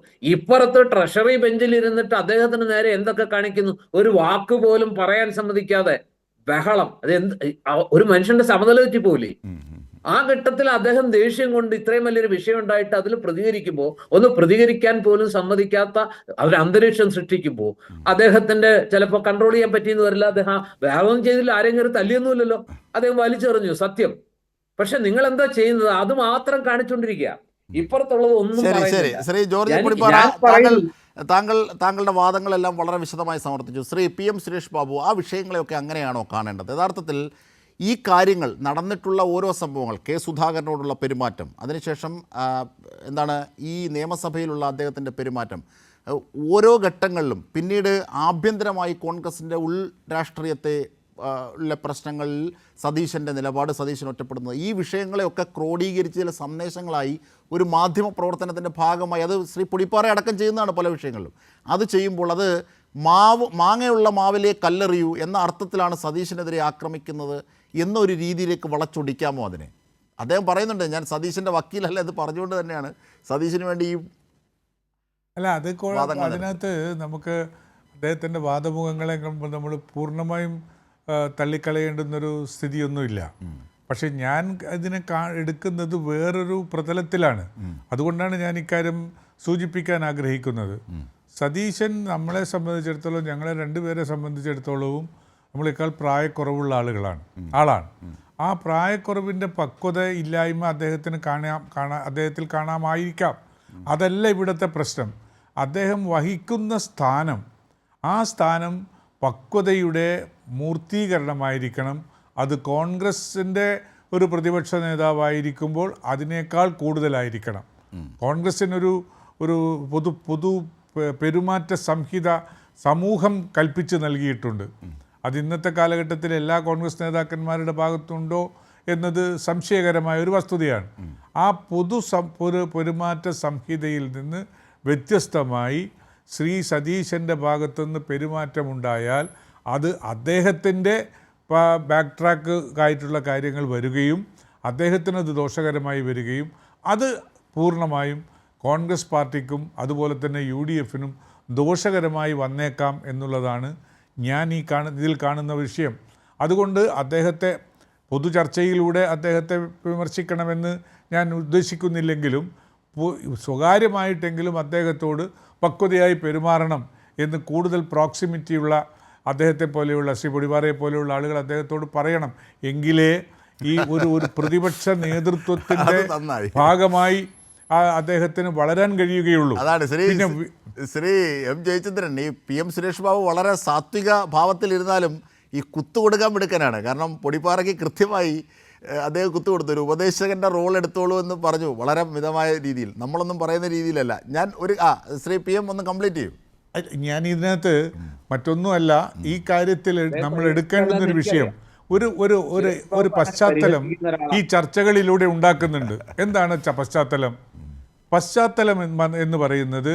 അത് അടുത്ത 2026 തെരഞ്ഞെടുപ്പ് UDFൻ്റെ കാലഘട്ടമാണ് എന്നൊരു പശ്ചാത്തലം ഉണ്ടാക്കാൻ ഈ ശ്രമിച്ചുകൊണ്ടിരിക്കുകയാണ്. അവിടെയാണ് പ്രശ്നം. ഇവരെല്ലാവർക്കും അറിയാം. ശ്രീ എം ജയചന്ദ്രൻ, ഈ ഘട്ടത്തിൽ ഞാൻ ഓർക്കുകയാണ്, സിമി റോസ്ബെൽ ജോൺ എന്ന ഒരു കോൺഗ്രസ് നേതാവ് അവർ പറഞ്ഞ ചില കാര്യങ്ങളുണ്ട്. കാരണം വളരെ പക്വമായ ഒരു രാഷ്ട്രീയ പ്രവർത്തനത്തിൻ്റെ പാരമ്പര്യത്തിൽ നിന്ന് അല്ല പ്രതിപക്ഷ നേതാവ് VD സതീശൻ അവിടേക്ക് എത്തുന്നത്. യൂത്ത് കോൺഗ്രസ് അടക്കം ഏതെങ്കിലും ഘട്ടങ്ങളിൽ അദ്ദേഹത്തിൻ്റെ കഴിവ് ഘട്ടം ഘട്ടമായി തെളിയിച്ചിട്ടുണ്ടോ? ഒരു ലാംബി സ്കൂട്ടറുമായാണ് നടന്നിരുന്നത്. ഈ കാര്യങ്ങളൊക്കെ അവർ വിശദീകരിച്ചിരുന്നു. മാത്രമല്ല, കെ സുധാകരൻ ഒരു ഘട്ടത്തിൽ വാർത്താ സമ്മേളനത്തിൻ്റെ വേളയിൽ രമേശ് ചെന്നിത്തലയെക്കുറിച്ച് ചോദിച്ചു. അതായത് ഈ VD സതീശൻ രമേശ് ചെന്നിത്തല ക്ലാഷിൽ രമേശ് ചെന്നിത്തലയെക്കുറിച്ച് ചോദിച്ചപ്പോൾ അദ്ദേഹം പറഞ്ഞത്, എന്താ രമേശ് ചെന്നിത്തലയ്ക്ക് ആയിക്കൂടെ? രമേശ് ചെന്നിത്തലയ്ക്ക് യൂത്ത് കോൺഗ്രസിൻ്റെ പാരമ്പര്യമല്ലേ? രമേശ് ചെന്നിത്തലയ്ക്ക് കോൺഗ്രസിൻ്റെ അടിത്തട്ടിൽ നിന്ന് പ്രവർത്തിച്ചു വന്ന പാരമ്പര്യമല്ലേ? കേരളം മുഴുവൻ നടത്തിയ ജാഥയുടെ പാരമ്പര്യമല്ലേ? അതായത് അടിത്തട്ടിലൂടെ ഓരോ പോഷക സംഘടനകളുടെയും അല്ലെങ്കിൽ ഓരോ യുവജന സംഘടന അടക്കമുള്ളവയിൽ പ്രവർത്തിച്ച് മൂത്ത് തന്നെയാണ് ചെന്നിത്തല എത്തിയത് എന്ന് കെ സുധാകരൻ എന്ന KPCC അധ്യക്ഷൻ പറയുമ്പോൾ VD സതീശൻ അതില്ല എന്ന സന്ദേശം കൂടിയുണ്ട്. അത് വായിച്ചെടുക്കുന്നിടത്താണല്ലോ മാധ്യമ പ്രവർത്തനം. അല്ല, ഒരു കാര്യമുള്ളത് രമേശ് ചെന്നിത്തലയെ സംബന്ധിച്ചിടത്തോളം കോൺഗ്രസിൻ്റെ പ്രതാപകാലത്ത് അതിൻ്റെ വിദ്യാർത്ഥി സംഘടനയായ NSAയുടെ അഖിലേന്ത്യാ പ്രസിഡന്റ്, കോൺഗ്രസിൻ്റെ പ്രതാപകാലത്ത് യൂത്ത് കോൺഗ്രസിൻ്റെ അഖിലേന്ത്യാ പ്രസിഡന്റ്, ആ പ്രതാപകാലത്ത് അദ്ദേഹം AICCയുടെ സെക്രട്ടറി, അങ്ങനെ തുടങ്ങിയ ഒരുപാട് പദവികളിലൂടെ കാര്യങ്ങൾ നേതൃത്വത്തിൽ ഉണ്ടായിരുന്ന ഒരാളാണെന്ന് കൂടി കൂട്ടിച്ചേർക്കുന്നത് നല്ലതാണ്. കാരണം അത് മാത്രമല്ല, അദ്ദേഹം നയിച്ച ജാഥ, ശ്രീ പൊടിപ്പാറ അദ്ദേഹം നയിച്ച ജാഥ അതടക്കം ഫേമസ് ആണ്. പക്ഷെ അങ്ങനെ ഒന്നുമുള്ള ഒരു പശ്ചാത്തലമില്ലാതെ ചൂണ്ടിക്കാണിക്കുന്നത് സിമി റോസ്ബെലിനെ പോലുള്ളവർ മാത്രമല്ല കോൺഗ്രസ് എന്ന അഭിപ്രായം ഞാൻ പറഞ്ഞിട്ടില്ല. എനിക്ക് അഭിപ്രായം ഇല്ല കേട്ടോ. എൻ്റെ അഭിപ്രായമായിട്ട് അങ്ങനെ എടുക്കരുത്.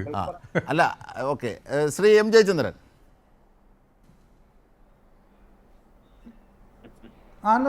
അജിംഷാദ്, ഇവിടുത്തെ ഈ പ്രശ്നമെന്ന് പറഞ്ഞാൽ ഞാൻ പറഞ്ഞല്ലോ, ഒരു നേതാവ് തന്നെയാണ് പറഞ്ഞ ഒരു അഭിപ്രായം. സിമി റോസ്ബെൽ ജോൺ പറഞ്ഞ കാര്യം താങ്കൾ പറയുമ്പോൾ അതിനെ ഏതാണ്ട് അതിനോട് ചേർത്ത് വെച്ച് പറയാവുന്നൊരു സംഗതി തന്നെയാണ് ഈ അനുഭവ പാരമ്പര്യത്തിൻ്റെ പ്രശ്നം.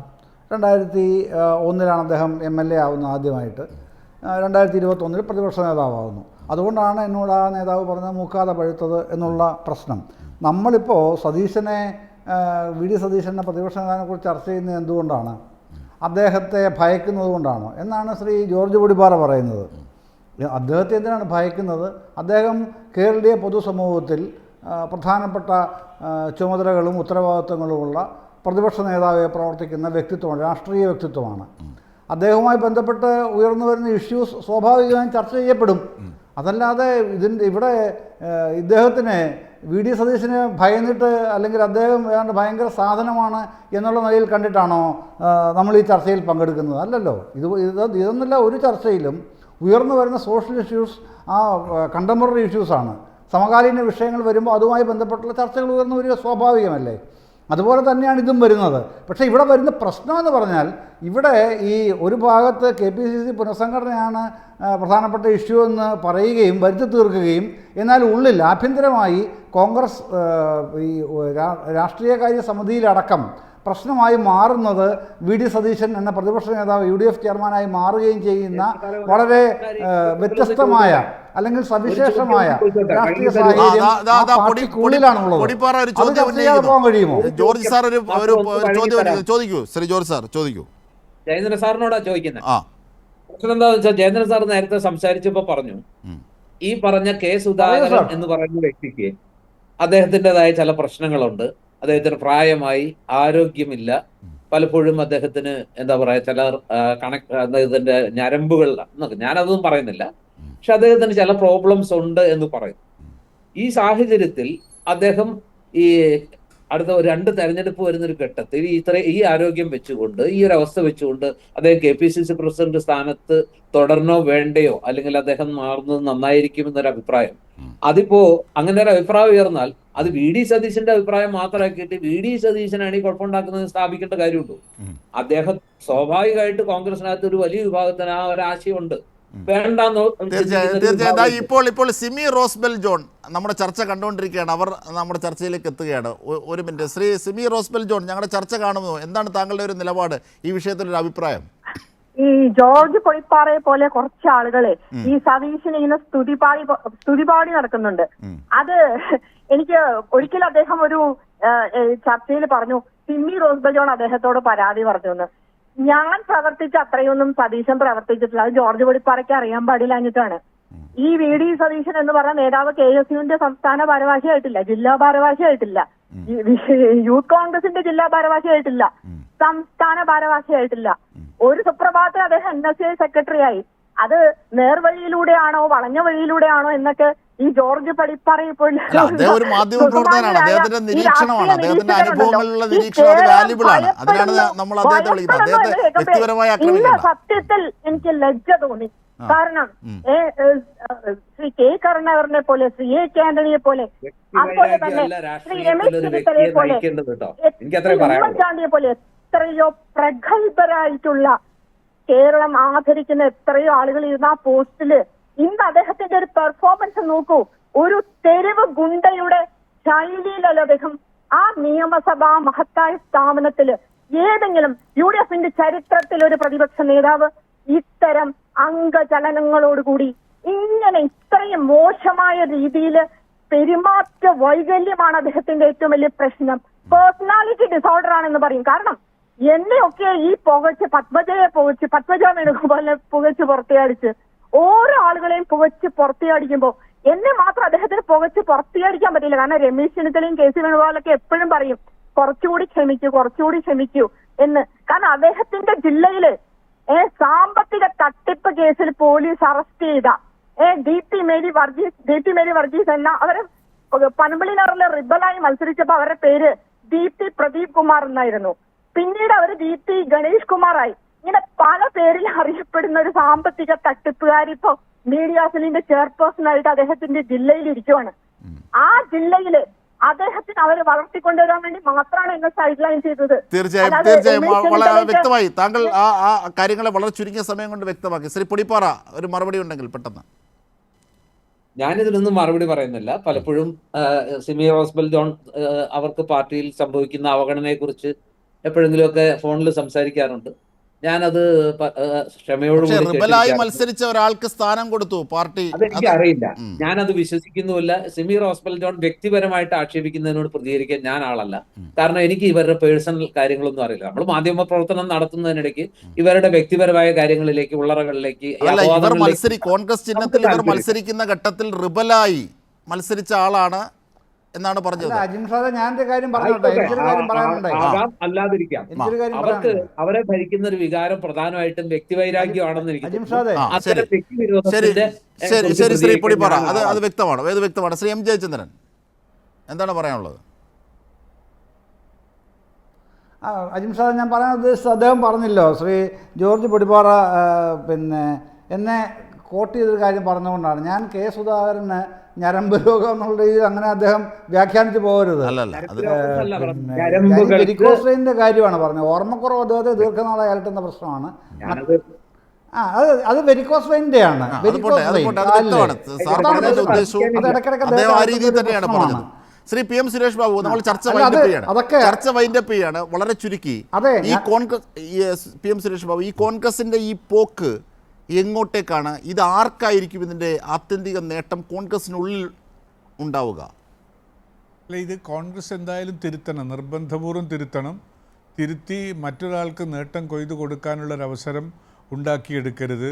കോൺഗ്രസിൻ്റെ ഈ ഒരു അപചലനത്തിൻ്റെ അകത്ത് വരാൻ സാധ്യതയുള്ളത് എപ്പോഴും പരിപൂർണ കോൺഗ്രസ് വിരുദ്ധ സമീപനം സ്വീകരിക്കുന്ന BJP ആ മുന്നണിക്കകത്തായിരിക്കുമെന്നുള്ള തിരിച്ചറിവ് കോൺഗ്രസ് നേതൃത്വത്തിനുണ്ടാകും. തീർച്ചയായും അന്ധമായ കമ്മ്യൂണിസ്റ്റ് വിരോധത്തിൻ്റെ പേരിൽ നടത്തുന്ന ഈ പേക്കൂത്തുകൾ മുഴുവൻ BJPയുടെ തൊഴുത്തിലേക്ക് കൊണ്ടുപോയി കാളയെ കെട്ടുന്ന, പശുവിനെ കെട്ടുന്നതായി പോകുന്നു. തീർച്ചയായും. അതായത് ഗോത്രകാലത്തെ കുലതർക്കങ്ങൾ പോലെ അധപ്പതിക്കുന്ന ജനാധിപത്യ പാർട്ടി എന്ന് എപ്പോഴും ആവർത്തിക്കുമ്പോൾ ജനാധിപത്യത്തിൻ്റെ ഒരു പ്രക്രിയയും കാണാത്ത കോൺഗ്രസിൽ ഇന്ന് നടക്കുന്ന ആഭ്യന്തര സംഘർഷങ്ങളുടെ ആകത്തുക എന്തായിരിക്കുമെന്ന അപകടത്തെ സംബന്ധിച്ചു കൂടിയാണ് ശ്രീ PM സുരേഷ് ബാബു എന്ന മുതിർന്ന മുൻ കോൺഗ്രസ് നേതാവ് ഉന്നയിച്ചത്. അതിൽ നിന്ന് തന്നെയാണ് നമ്മുടെ ചർച്ച ഇന്ന് വൈൻഡപ്പ് ചെയ്യുന്നത്. ന്യൂസ് ആൻഡ് വ്യൂസ് ഇവിടെ പൂർണ്ണമാവും. നമസ്കാരം.